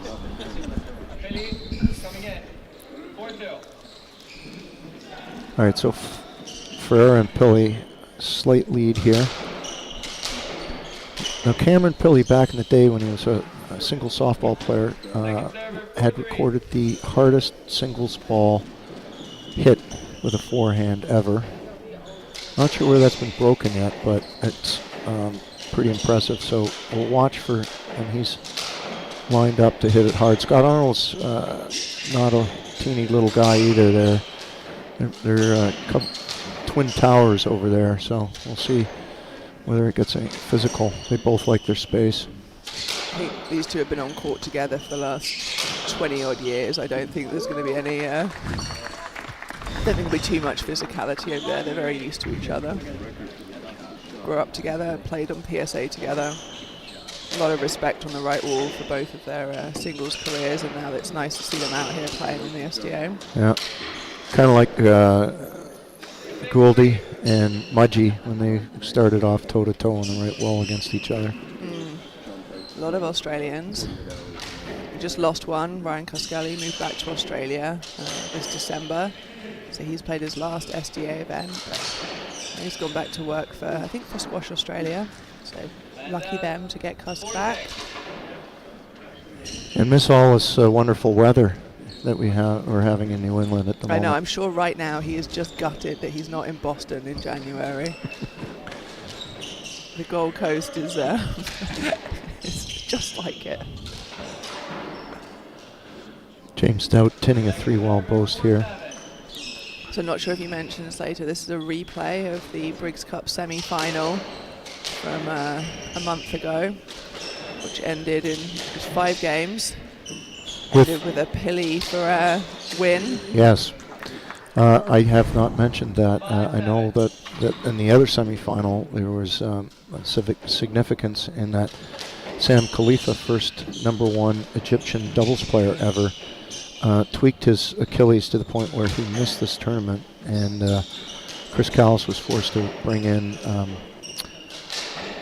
a Canadian from Cambridge club, Colin West.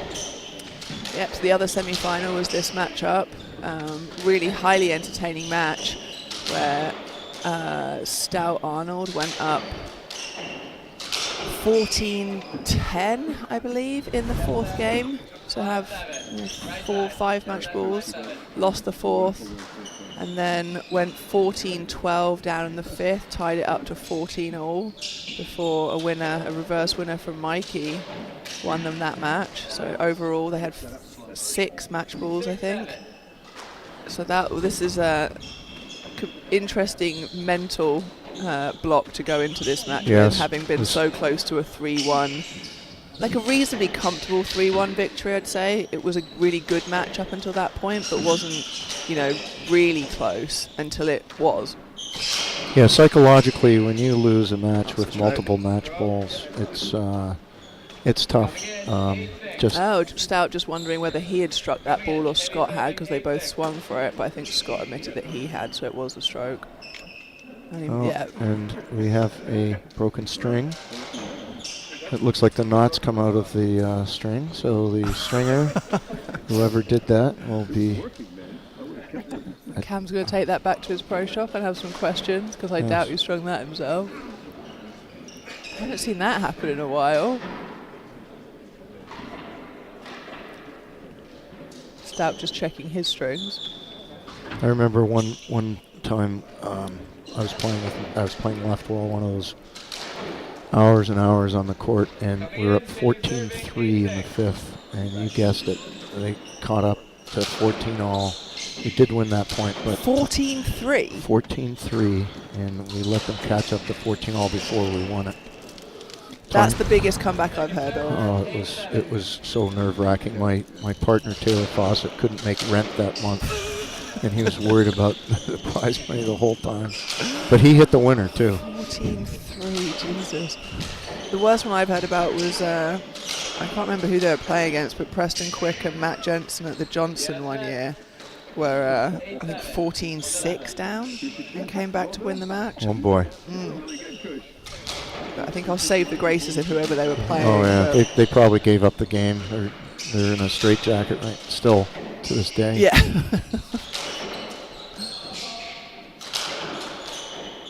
There's Mike with a two-handed backhand, just loving that. Interesting to see Scott going for the same tactics that didn't work so well at the Briggs Cup. I don't know that hitting it as hard as you can onto Mikey's racket is going to be the right tactic. You know, like his reverse, he deads a ball like no other, and if he doesn't have to move, he's going to be able to do that all day, which is basically what he did for, you know, the better part of 2 games to win that match for him and Cam.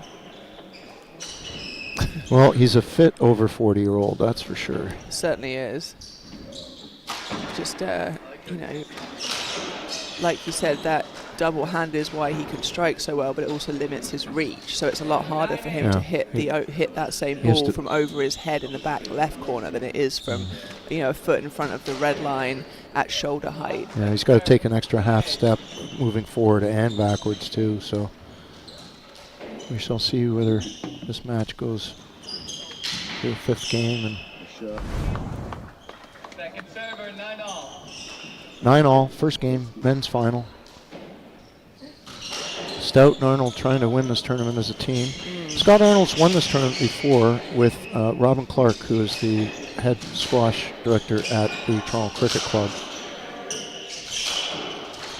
Robin's not playing too many events these days. His responsibilities are enormous. Newborn baby as well, so yes, or relatively newborn. That will do it. No, I don't think Stout's ever won this. No, he is not. Yeah, I think after last year's buzzsaw of a final, might be wondering if he ever will, but got another chance here. Shot, good hands. Lauren West has got that shot too, where she kind of keeps her racket low and shovels it into that right corner.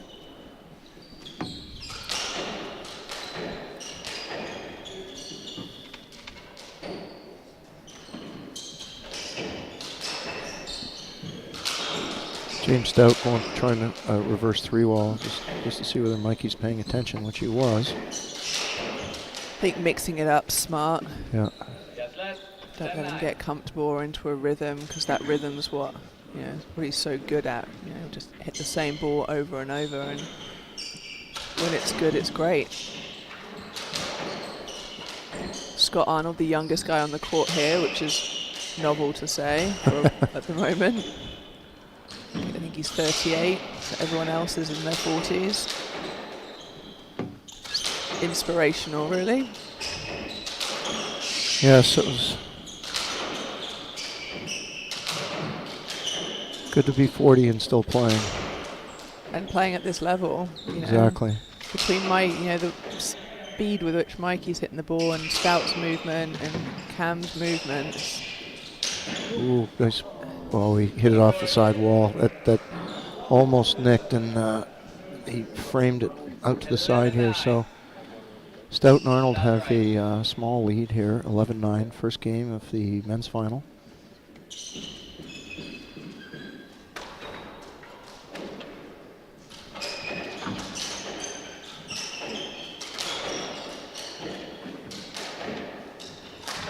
Off the back wall from Mike. And he's got to go all the way back.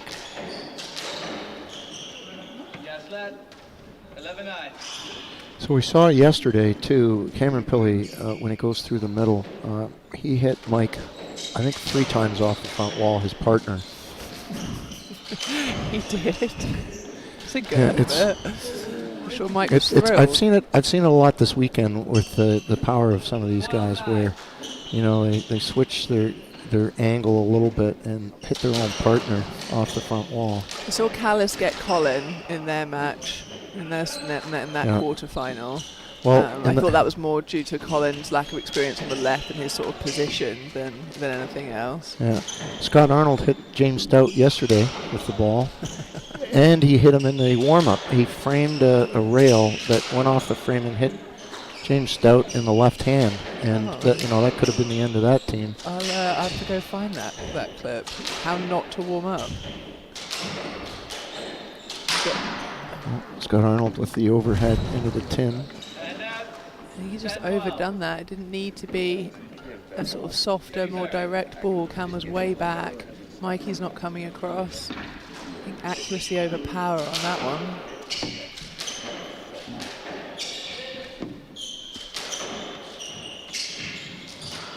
Oh, James Stout seeing that 3 well. He was up there and framed it. I think he overran that. Tightening up here, 11-12.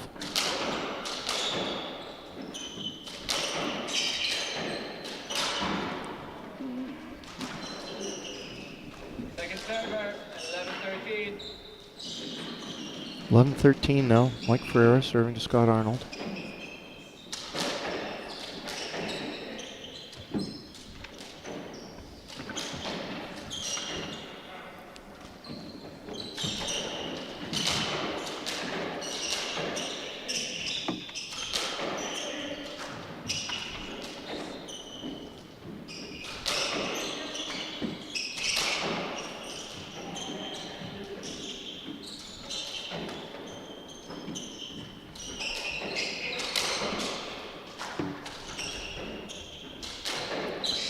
Both teams electing to hit the ball hard for length, and there's an opening for Scott Arnold, who tried to hit that side nick, missed it.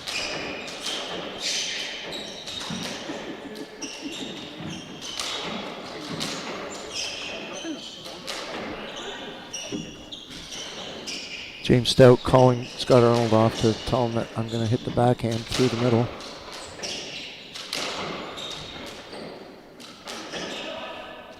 Same thing again.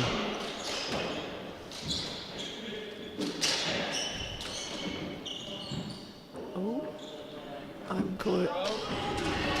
Yeah, no, I agree with Scott there. I think they did not give a stroke. I think they did. I felt for sure that was just going to be a let, because Cameron, he had his. I was going no let. Yeah, his backhand set up. Yeah. Wow. Well. Yikes.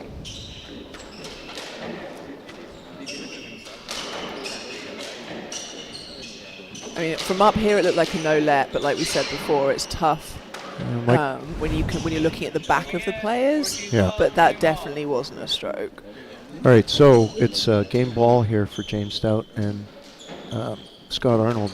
Mike Ferreira has tinned a couple of reverses, and he held up there. That could be, yes. Second server, 14-13.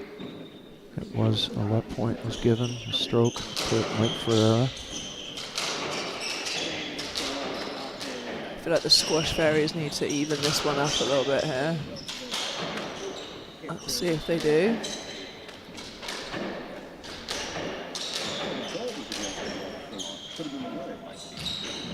Good gap. Stout all over it on the volley, but didn't do much Scott with Arnold it. turning on to play his forehand. Oh, Mike Ferreira hitting a hard front wall side. Yeah, he went for that. He knew exactly where he was putting that ball. Dag nicked it 14-all, so this is simultaneous game ball for each team. And he's trying to get to Scott Arnold's backhand, make him move, but it hit the line, so second serve.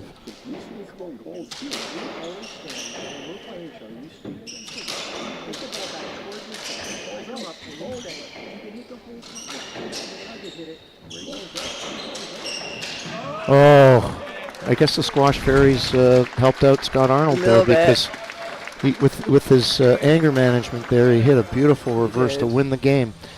So 2-minute break. Don't go away. This is the men's final. We'll be back in 2 minutes.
Okay, we're back for game 2.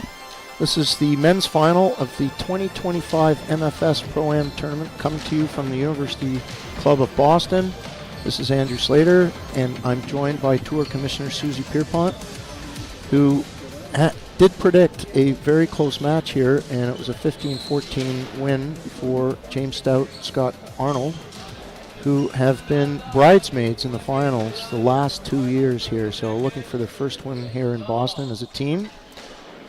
They're taking on the new team of Mike Ferreira and Cameron Pilley.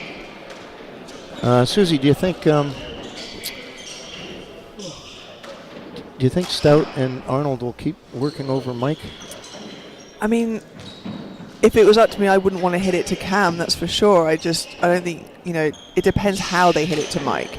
If they keep powering at him like they did in that game, then I don't think that's the right choice. But they seem to have this chipping it over his head, I think, is going to be a lot more effective. And it's what we saw Jim Bamber and Zach Alexander do really well in the Briggs Cup final. Yeah. Those two love a good slow pace, chip it around the court, give them nothing kind of game. And it works really well against someone like Mikey, who shoots but also uses, if you hit power at him, he uses that power to his advantage. Yes. When he has to generate his own power going short, he's a lot more likely to make mistakes. So I think if they're going to hit to him, then that's what they need to do. And I think freezing Cam out is smart, but we'll see. I know Chris Callis, when he plays against Mike, they're club mates, and they play a lot against each other. That's what Chris tends to do. He mixes it up, and then when he's out of ideas, he pops in a very high kind of floating lob into Mike, and he's got to go all the way back to the court and start moving up. Yeah, and Stout and Pilley play a lot together. They play a lot of sides. They're good practice partners. So James is very aware of, how dangerous Cam can be. I think on balance, Cam wins that game of sides more than Stout does. So he'll be very wary. I'm surprised at that because, maybe not with that shot, because I've thought that Cam had a few more openings, and maybe it's just that he hasn't been playing the game that long. I think he's still finding his feet in terms of being as creative on a doubles court as he was on a singles court. Yes, I don't know if you ever saw him play singles. But I did. Yeah. So fun to watch, so creative. I mean, his hold and the way that he can send someone the wrong way is bonkers good, and I'm excited for when he starts doing that on this court, because we're going to get some broken ankles out there when he gets that right. Yeah, he's got the reverse and he's got the straight drop and he's got the little roll, but some of the weird angles, like reverse 3-wall, I don't think I've ever seen him attempt that. Yeah. Which by the way, in the pro game is a great shot because it goes up a lot further in the court towards the nick, and if you hit it, your opponent on the same side has to clear for that shot and gives you a little bit more room.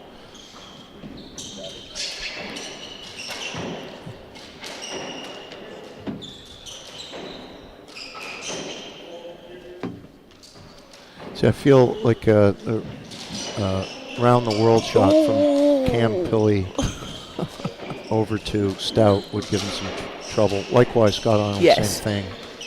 Well, it just ends up in such an awkward position, right? Yeah, when you're coming from the side walls, it's not on anybody's front foot. So yeah, I know it's Kyle Martino's least favourite angle to cover.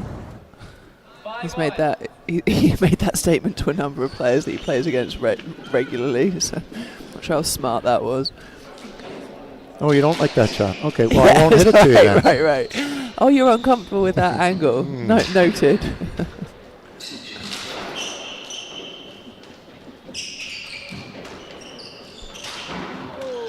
That was a soft ball. Yeah, so that's what I'm talking about. Like, he's going to go for it, but when he's an extra step back and he has to generate the pace himself, his percentage drops drastically.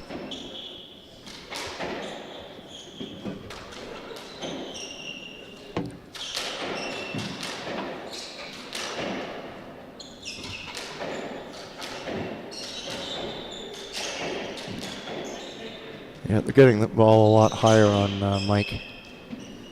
than they were in that first game.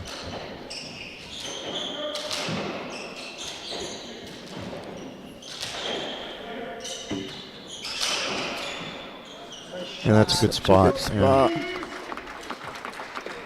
Scott's very high in the court. Like, he's almost a little bit too high, which you don't say very often. But when you've got someone like Mikey who can be so accurate with that breaking ball, you've got to be careful.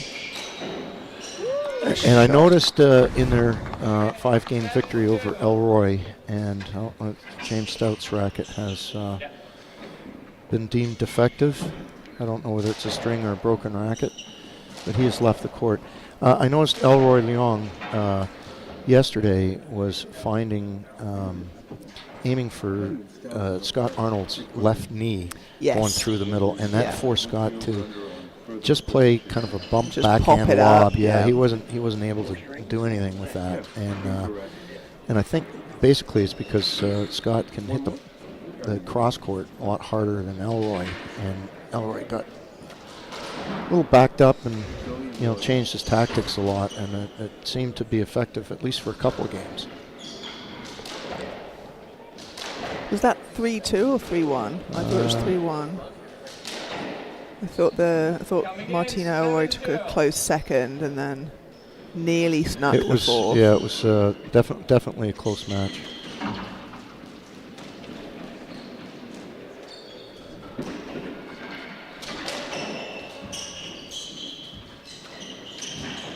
Nice pickup from Cam Pilley. Oh. Both Scott Arnold and Cameron Pilley are very tall gentlemen and have incredible reach. And I don't think Cam heard Mike Ferrer calling him off on that one because he tried to play it on the full stretch. Made the error.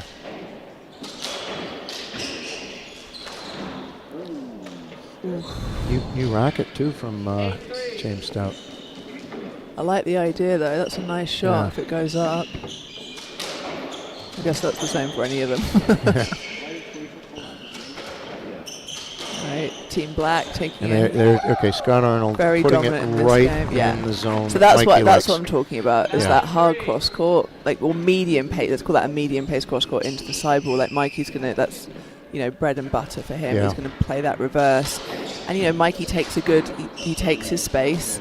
And he keeps Stout back in the court because obviously Stout's one of the quicker guys on tour. But if he can't get going as the ball's struck, then it doesn't really matter how quick he is. He's a long way from it. Right. Now, James Stout doesn't want to move further up to the point where he's getting hit with Mike Ferreira's racket. Yeah.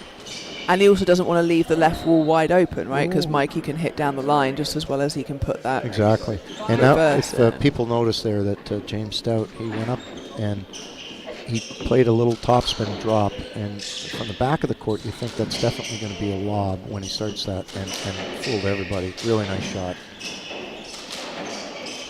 Scott Arnold trying to find that side nick. He hasn't hit one yet, but he is definitely quite capable of hitting that. Nice around the world from Cam Pilley. So James Stout, he was going for the reverse 3-wall, and I'm not sure why he didn't hit that hard. Terrible shot. Yeah, he kind of gave up on it for some reason. And I feel like that ball, he's forcing it there. Like that shot wasn't really on. It wasn't the right shot. No, it was not the right shot. Very odd choice for Stout. Yeah, probably halfway through he goes, no, I better not hit that. Yeah, I think halfway through he's like, Susie's commentating, she's not going to like this. I shouldn't hit it. He's correct.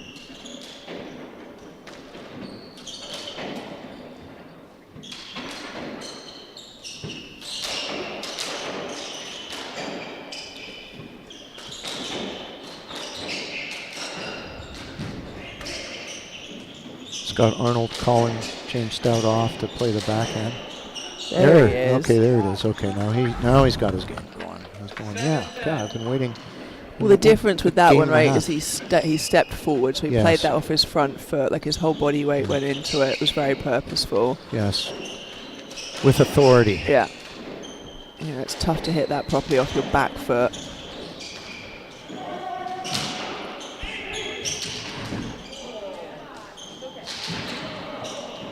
And James Stout just called that ball not up on himself.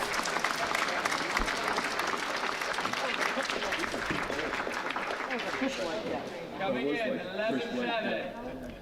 11-7. Mikey really controlled that point really nicely. He saw that opening in the front right, saw the court wide open, stepped in there. That's the kind of experience that Cam doesn't have yet. He didn't see that the way that Mikey saw the court there.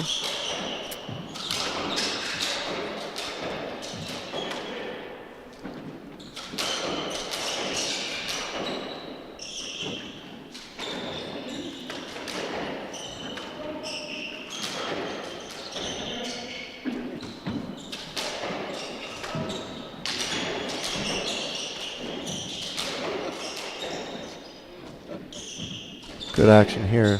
The team in black trying to break down Mike Ferreira.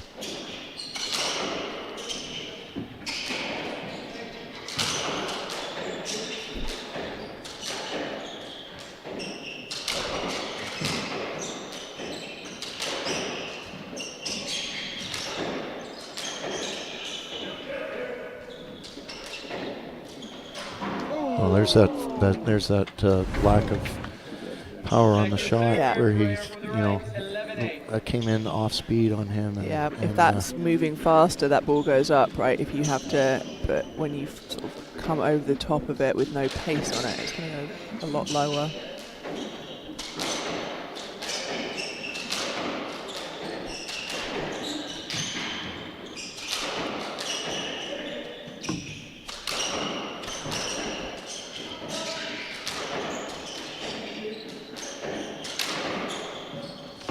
He just caught the. Oh, he got it. Yeah, he caught the sidewall and died at the back of Cameron Pilley. Nice stretch.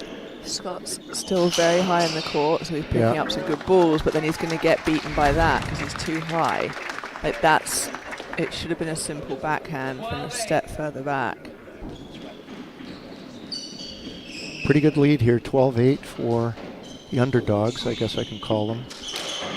Although they did beat this team in the Briggs Cup by 1 point in the fifth. So. Yeah, I mean on ranking underdogs, but on form, not so much. Yeah. Well, we did predict a really tight match, and looks like the team in black. Oh, James Stout went for it off the serve. So Stout's body language right now is saying, let's move on to the third game. Yeah, let's go to the next game. I'll hit a dead nick. It's amazing how many dead nicks you can hit when you stop trying, isn't it? When you don't mind if you hit the tin.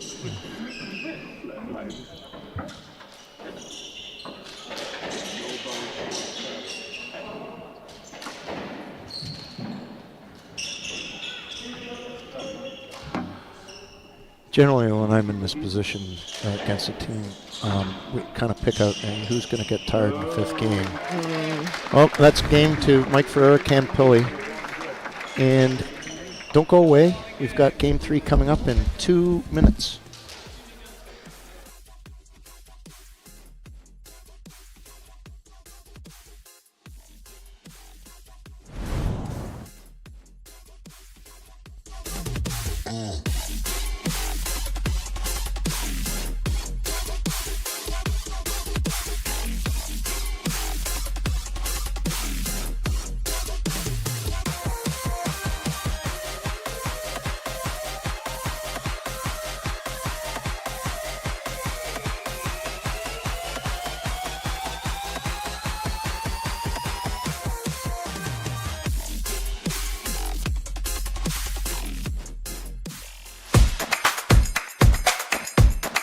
Toughest thing about squash is probably maintaining your body and keeping it injury-free. Toughest thing about squash is physical aspects. You get gas. Your tank only has so much gas in it. The lunges, tough on the lower back.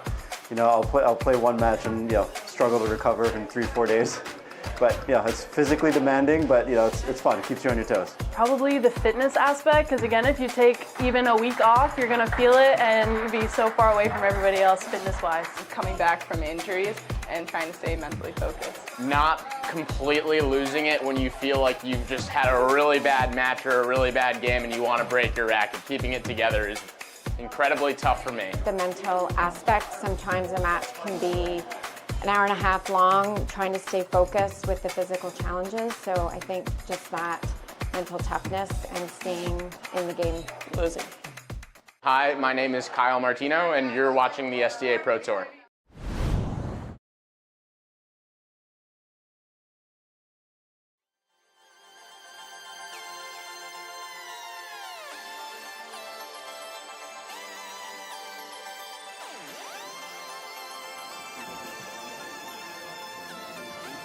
Okay, we're back for Game 3.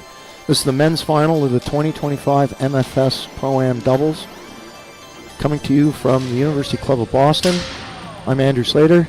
I'm joined here by the Tour Commissioner, Susie Pierpont. Many-time winner of the women's title here with different partners. Glory days. Yes.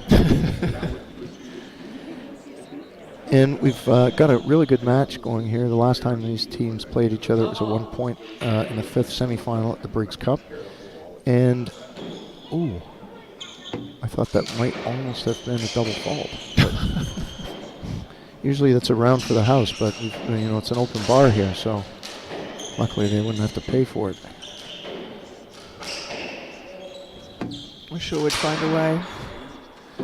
Scott Arnold with the power tin, so now they are officially down in this match. They have been bridesmaids the last 2 years in the finals, so they're hoping to win this tournament for the first time as a team. Scott Arnold has won this event before with Robin Clark from Toronto. And the two Australians on the right wall are large men, hit the ball very hard. Yes, lad. Take it from the right, one love. And we're seeing most of the cross courts going to Mike Ferreira. As you can see, he hits a double-handed backhand at tremendous pace. Sorry, Slate's got distracted by the wildcard game. I was just thinking, we're in a good match, it's 1-1, but it really should be 2-love. Ooh. Yeah, Cameron Pilley apologizing to Mike Ferreira. That was a racket error on his part on a nothing ball. Floor from the back of the court. It's hard to do. There's the soft lob from Scott Arnold that I know Mike does not like.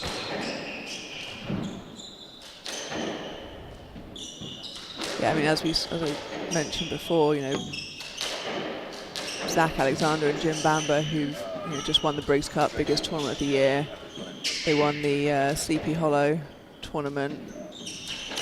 Very good team, and that's their go-to tactic. They move the ball around nice and high, very slowly, and it allows Zach a lot of time on the ball, which is perfect for him because he's one of the best ball strikers we've seen playing this sport. Yes, last year I had to ask him about a specific shot where he hit an overhead into the right wall doing an inside out, which is kind of like a badminton shot or like an overhead when you're playing tennis doubles. But I'd never seen it on the squash court, and it makes sense because it spins back into the front wall and kills it a lot more, but really creative. Yeah. Yeah, so they've they've employed that a lot, and it's successful. So not surprised to see if other teams sort of do the same. Although I guess yeah, a lot more entertaining at this pace. Yeah, Mike knowing that that's right in his wheelhouse, and he just tinned that, so he's upset with himself. Good serve. Just had to dig it out of the back. Okay, yeah, he's 2 tins in a row, and he's basically telling Cameron Pilley, I'm not going to hit any more tins. This is when, as the ref, you're just hoping for no decisions for a little bit, because Mikey likes to fire himself up with a little rant here and there. So. And the rules of doubles are different from singles. You actually can have a conversation with the... No. That's what the three ref system's for. Oh, but so you there's have no one to have a conversation with. No, we'd like to talk to the refs once. Well, I wish they wouldn't.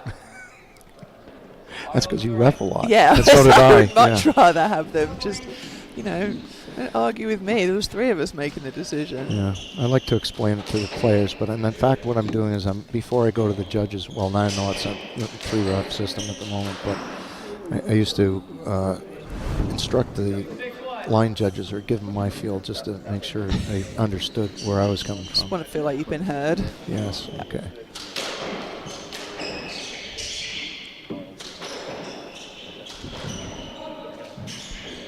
Yeah, we're definitely seeing a little slower pace here. A few more angles coming from Scott and from Arnold and Stout. Yeah, and it's working too because they're up 6-1. Yeah. I feel like Pili's a little out of position. Like as it moves around a bit more varied, he is finding himself in the wrong place. Mikey trying to take charge there. Yeah, because Cam's is way looking at how far back in the court he is. He's not really varying it that much either, especially against James Stout, who's so steady. You gotta. Oh, Scott Arnold just wanted to feather that into the neck and hit the top of the tin. Still up 7-2, looking for their first title together.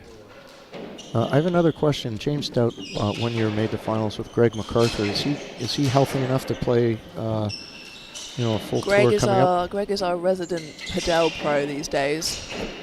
He's not playing a huge amount of doubles, but he is playing. He's gotten very good at Padel, so I think he's more focused in his free time on that, unfortunately for us. Yeah, we're losing quite a few good squash players to I know Padel. we are. Are you one of them? Not yet, but I've been told that I would enjoy it very much. It's a very fun game. Yeah.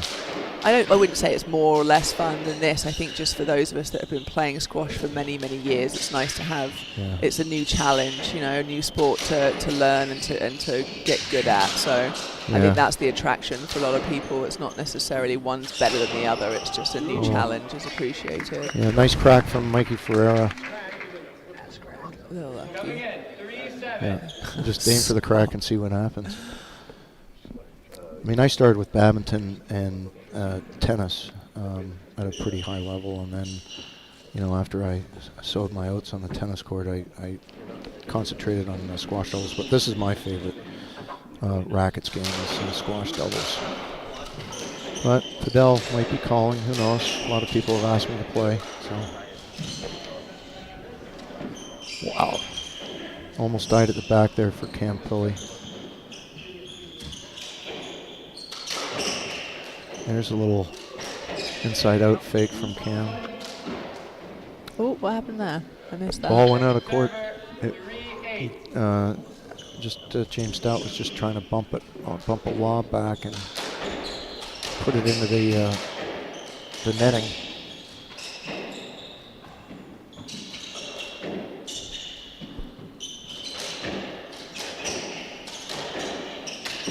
Good scrape from Cam Pilley.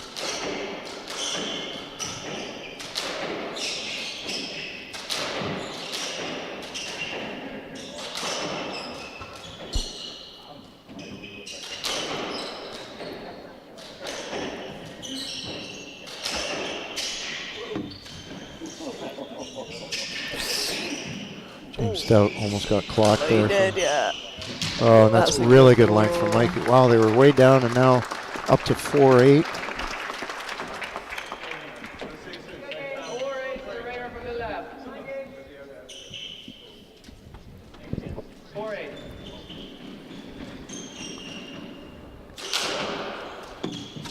Hard serve from Mike Ferrer. He's trying to hit that back nick and then have it come out parallel to the sidewall. Really nice reverse from Scott Arnold. Coming in, 9-4.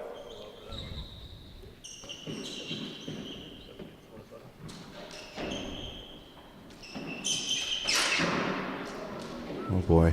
Mikey forcing it a little Yeah, bit. he was not. I mean, he was, even if he made that, he would have had to hit it winner because he was out of position anyway. I mean, that is what he does, but Yeah. Live by the sword, die by the sword. Nice to see Cam Pilley hit a 3-wall there, Yeah. just to start moving James up and back. I think, That's trouble. yeah, Cam needs to get the angles going, right? Like if he, as hard as he can hit it, just needs to hit a few more walls each time. 11-4. I asked Colin West, whether he's gotten any advice from Jamie Bentley up at the Cambridge Club, and he says that, it's not worth asking him anymore because he just tells Colin to hit more walls and be a dick on the court a little bit more. Don't be such a nice guy and hit more walls. Okay. All right, thanks. I Jamie. mean, I would describe Colin as a solid competitor. Oh yeah. I wouldn't say he's, Yeah, he's obviously a gentleman in the sport, but he's definitely a good competitor. But I do agree with he needs to hit more walls. Yeah, he's but he played for having played the left ball, in a first, major pro tournament. He acquitted himself very well. I actually think that that's where he belongs personally.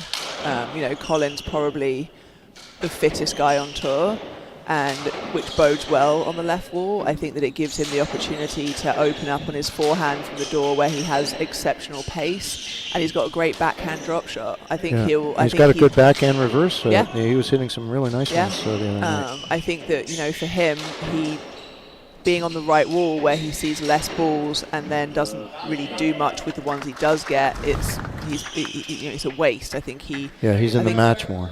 I think he'll do much better on the left wall. I could actually see him getting very good over there. I thought him and Callis as a first go out were a good team and would be an excellent team with a bit more experience.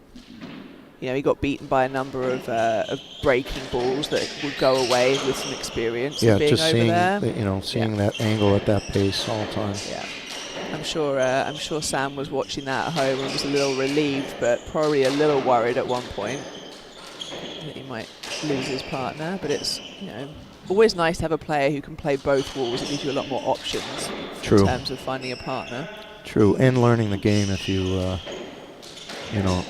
gets your experience. It's a great overhead from Stout. Didn't hit it too hard, hit it accurately, brought his racket down over the top of it. Yeah, Stout and Arnold cruising in this game, and see whether they can win this tournament for the first time as a team. Oh, I like that shot from Scott Arnold, overhead around the world. There we go, they've loosened up a little bit, they're working the angles, trying to make it uncomfortable. See, when Campilli has that shot, he opens up his body like he's going to roll it and then go straight down the line. I would be more inclined for him to hit like a Philadelphia or like a really weird angle that comes through the middle. Agreed. And I think in time he will. It's a good get. Oh, and Mikey got off the back wall. Scott went for the nick. And nice coverage by James Stout. Behind your face. Got his partner. Good chaos rally. And there's that. Yeah, he's got that as well. I like that. Yeah. So we have game ball here we've decided that it's lilac shirts for James Stout and Scott Arnold. And there it is. Third game. We'll be back in 2 minutes for the fourth game of the men's final. Don't go away.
Okay, we're back for game 4. New ball in play. Team in Lilac up 2-1. This is the number 2 seeds, James Stout and Scott Arnold. They've been bridesmaids in this tournament the last 2 years. Team in black, Mike Ferreira, Cameron Pilley, new team this year, doing quite well. It's Andrew Slater here at the University Club of Boston. This is the 2025 MFS ProAm men's final. 33rd year that we've had pro doubles here at the University Club. Joined by Susie Pierpont, tour commissioner and many-time winner of this tournament with multiple partners. I think one of my favourite things about watching these guys play is the look of disappointment and disgust on Scott's face whenever a ball bounces badly and he's not able to take a step to get it. It really makes me chuckle. Yeah. It's like the face is so indicative of what everyone feels when that happens, right?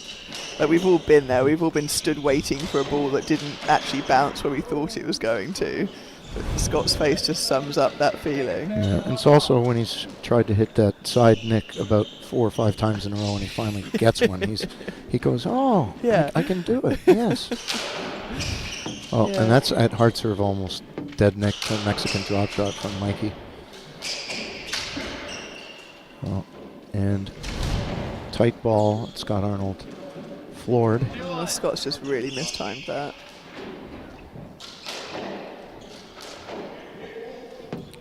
I think one thing's for sure is that... Okay, flash. We have our photographer or whatever. Yeah, Scott Arnold was just about to power. I mean, you knew he was looking at his... he's smiling at the moment, but he had about 5 different options, and the flash went right into his eyes. It's one of the more aggressive flashes that I've ever seen from a camera, actually. When they were doing the ceremony photos earlier, we all got a little blinded. I think you can probably take that down a few notches. It's like Mikey was blinded because another ball that he hacked into the tin. Well, one thing's for sure is that Stout Arnold will be taking nothing for granted until this match is over, given the number of match balls they gave up last time.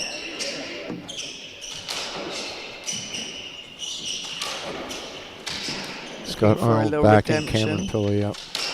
It's the Clash of the Titans over on the right wall there.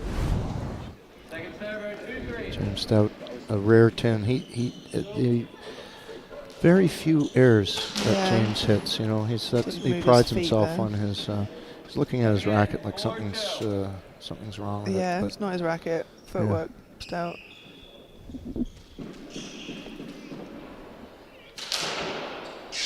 And that's a fault. Although he was trying to get to James's backhand. Make him move his feet.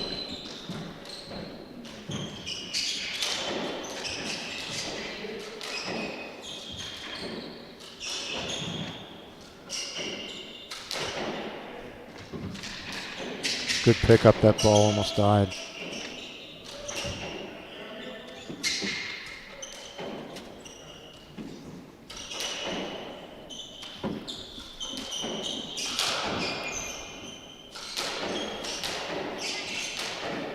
Those are the type of balls where Cameron Pilley's hit Mike Ferreira a couple times, where he's been trying to go into the right hip of the left wall player and has hit his own partner a couple times. And Mikey was lucky to get out of the way as well as James.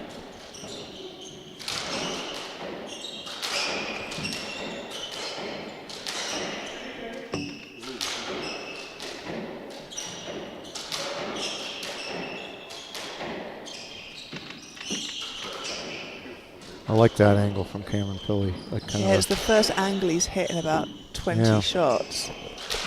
More walls, Cam, more walls. Oh, here.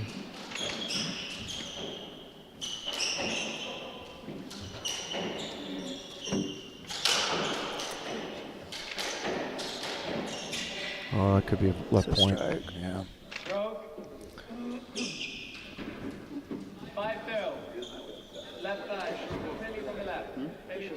hit the front wall first, so it popped out and he couldn't get out no of his own argument way. from Scott on Yeah, that one. He yeah, knows that was not what he intended.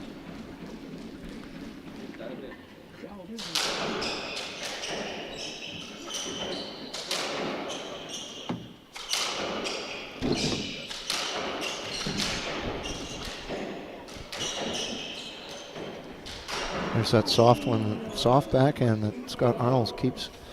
He's kind of talking to himself, but you know what? That's a good shot to hit to Mikey because Mike does not handle the change of pace very well. He likes to go 100 miles an hour all the time.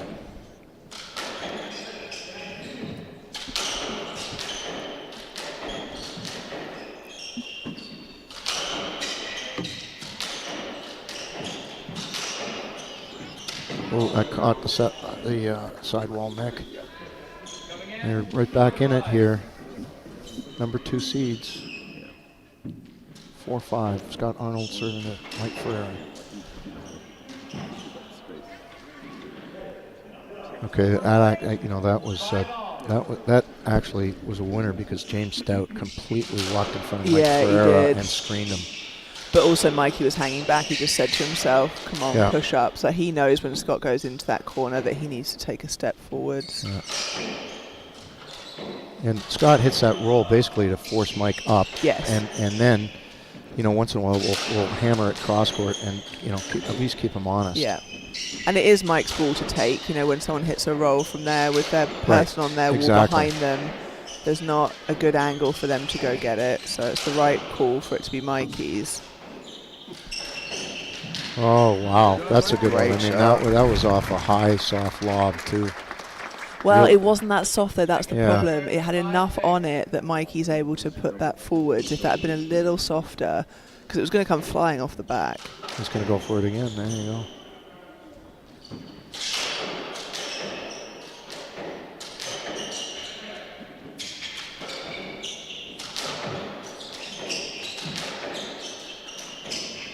Scott doing a good job there of mixing up where the break was, so Mikey can't get comfortable.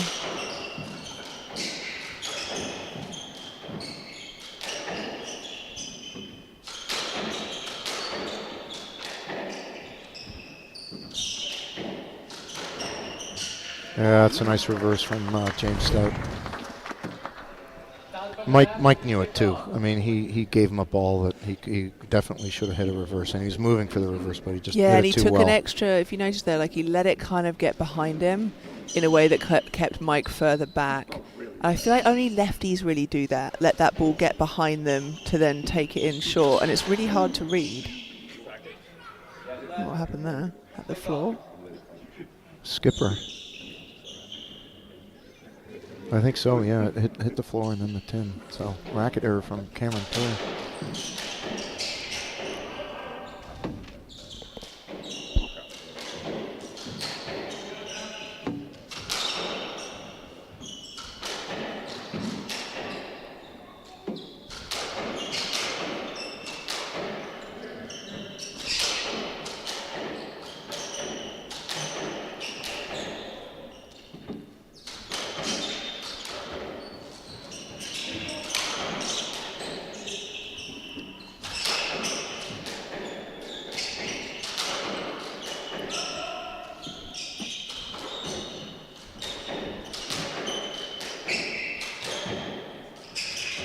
Scott Arnold trying to find Mikey's soft spot here in the cross courts, but good long rally here.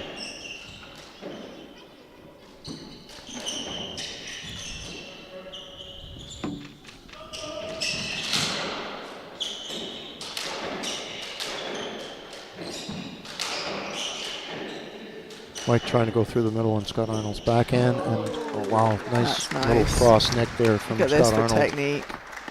Lovely.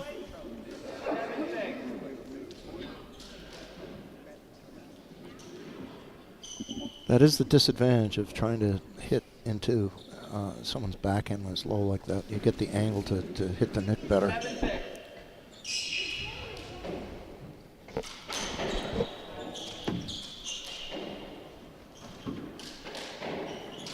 Really tight ball that Mike just had to scrape back, and he almost got in the way of James Stout's forehand. I think at this point, Mikey and James have been on that wall so many times together, they're very aware of where each other are. No, they're about the same, you know, James is maybe a little bit taller, but they're about the same height. Yeah. You know, they're not.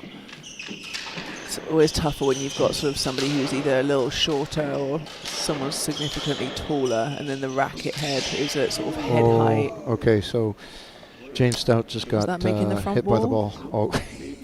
He did, but yeah. Was it? No, he nailed it. He nailed it, and you know what? It was one of those things where James was a deer in the headlights there, where he realized that he was given too much space over to Mike, and he was trying to cross over, and Mike with a full forehand hit him in the lower body injury.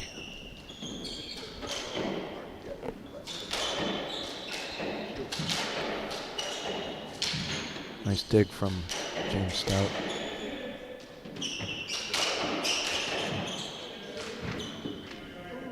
Yes, left.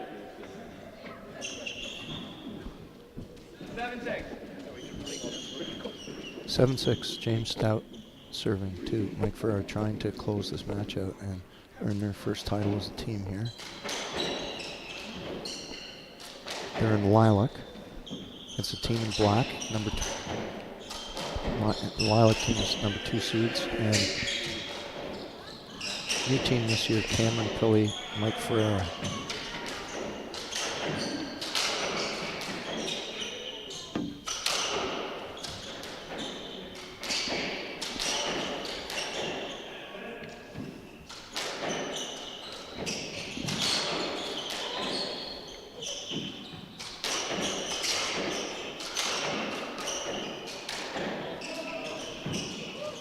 Oh, nice pick. Oh, too bad. Nice pickup. Overcooked it. Yeah, he lobbed it out of court. 7-all, 4th game.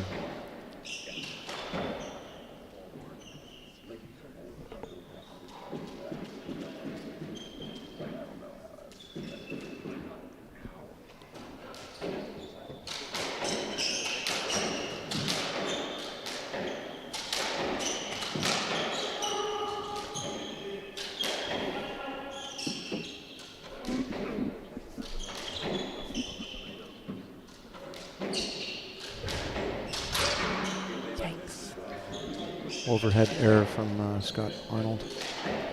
8-7.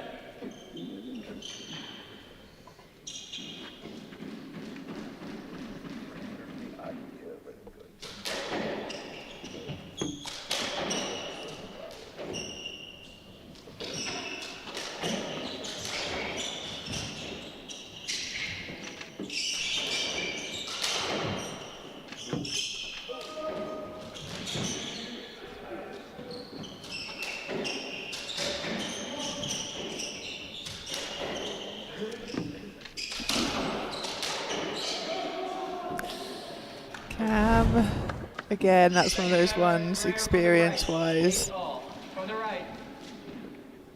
8-all. Yeah, his through all day.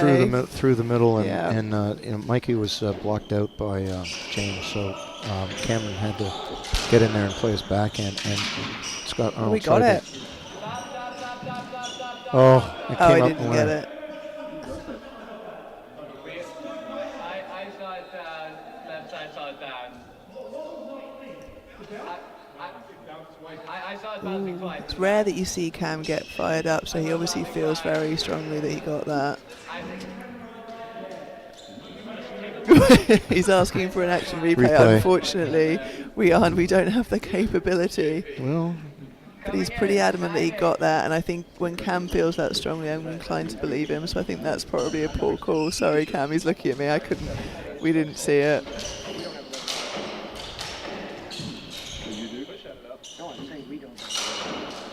Critical part in the match, though. Yeah. You know, it's they're down 9-8. You know what? I talked about the squash fairies earlier. Yeah, Now they're even. They're squash gnomes now.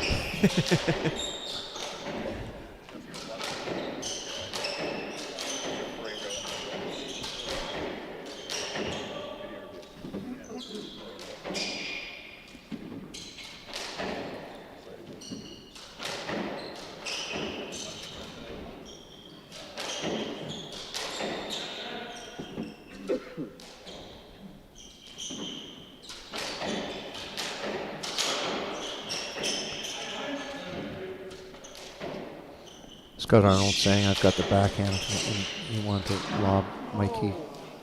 Nice soft one. And Mike is upset. Yeah, I mean, that was a bad error from him. That was... Yeah, might also do that with the not up call, but yeah. Yeah, I mean, that's the kind of error that honestly this season so far Mikey has cut out of his game. You know, we're used to seeing Mikey kind of go for everything and make a fair number, make a lot of errors, and he's done a really good job so far this season of curtailing that, and his winner to error ratio has been exceptional. So I think he's probably just disappointed in himself on that one for even going for it. That's a great ball from Cam. Took his time, lined it up. Nice step forwards. Might try to do the same thing on his side. Crack. Oh. I think the crack hurt him there because Stout was able to get that. I think it made it pop out a little bit. It popped more, out a little bit so he could feather it in there a little better. Rare times a crack doesn't go your way.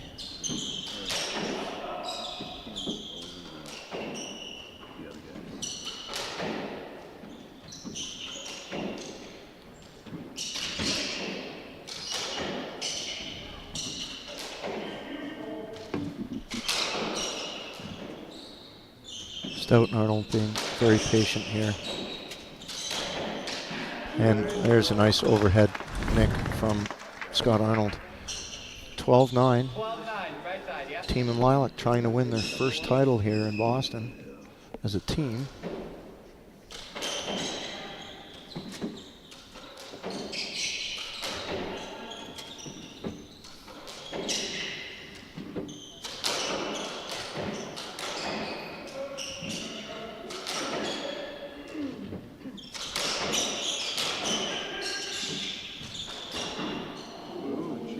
Two of those, he needs to stop Yeah, hitting exactly. that shot. Yeah, I don't think he's got that one. No, he needs a little bit more time on the court to practice that one. Also not convinced it's the right shot, so maybe just bag it. Well, for him, I know he wants to hit, reverse three wall because it's a weird shot to hit from back there. However, he's mishit it a couple times.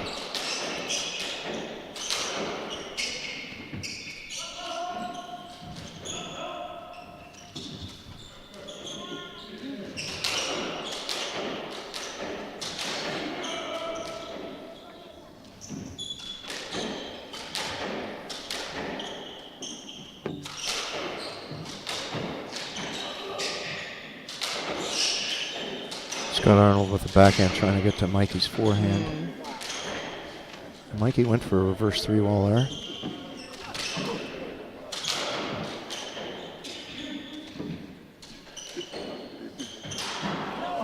There's that high backhand.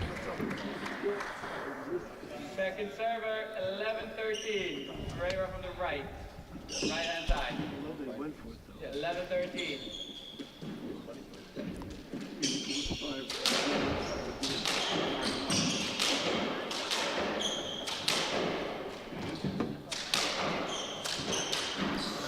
Tight ball from Scott Arnold. All right, we're here at match point for the team in Lilac. Scott Arnold knowing the situation, taking his time.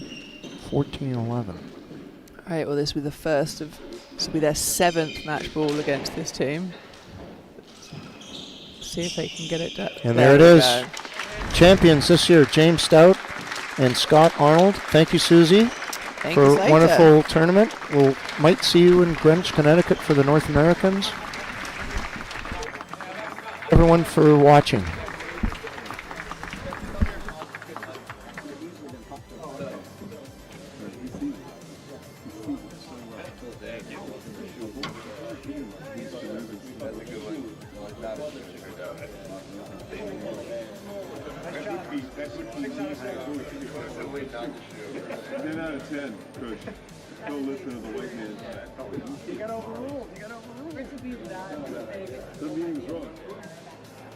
The meaning of the sharpest young size. You see the legs?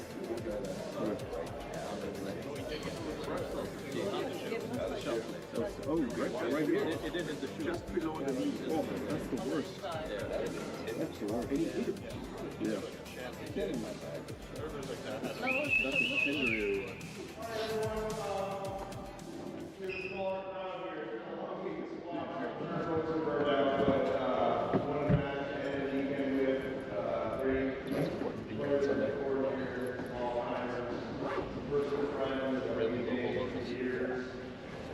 Looking back to the charts, I saw the spot, and James was in the final a couple times together. I know Scott won it once, Mike was in the final a couple times, so it's not one and win.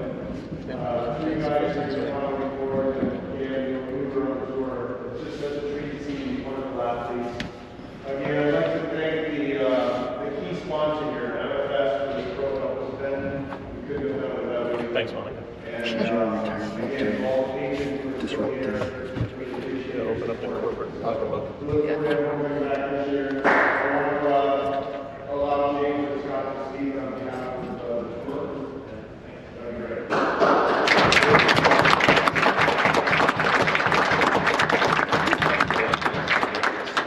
To reiterate what Charlie said, this event has been, I'm not even sure how many years, 33 years.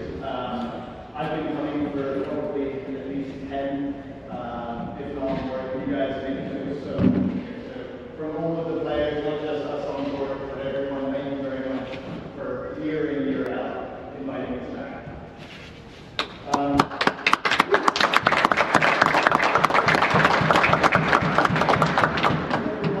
I think part of the program, it is the MFS program.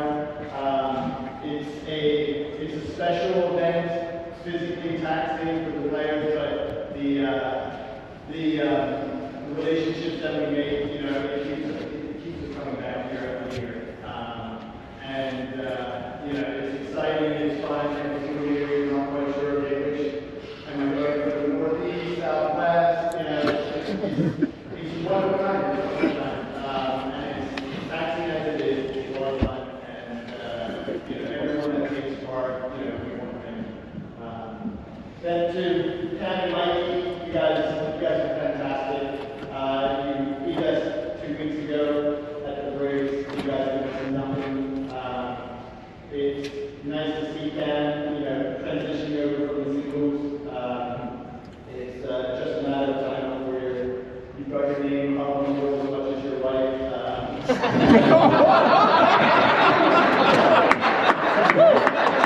She plays with Susie. She plays with Susie. No, it's not. Big shout out to Scott. We've lost here a couple of times, but Scott is a fantastic partner. He made playing on the tour just that much more fun. Huge shout out to you. Thank you very much.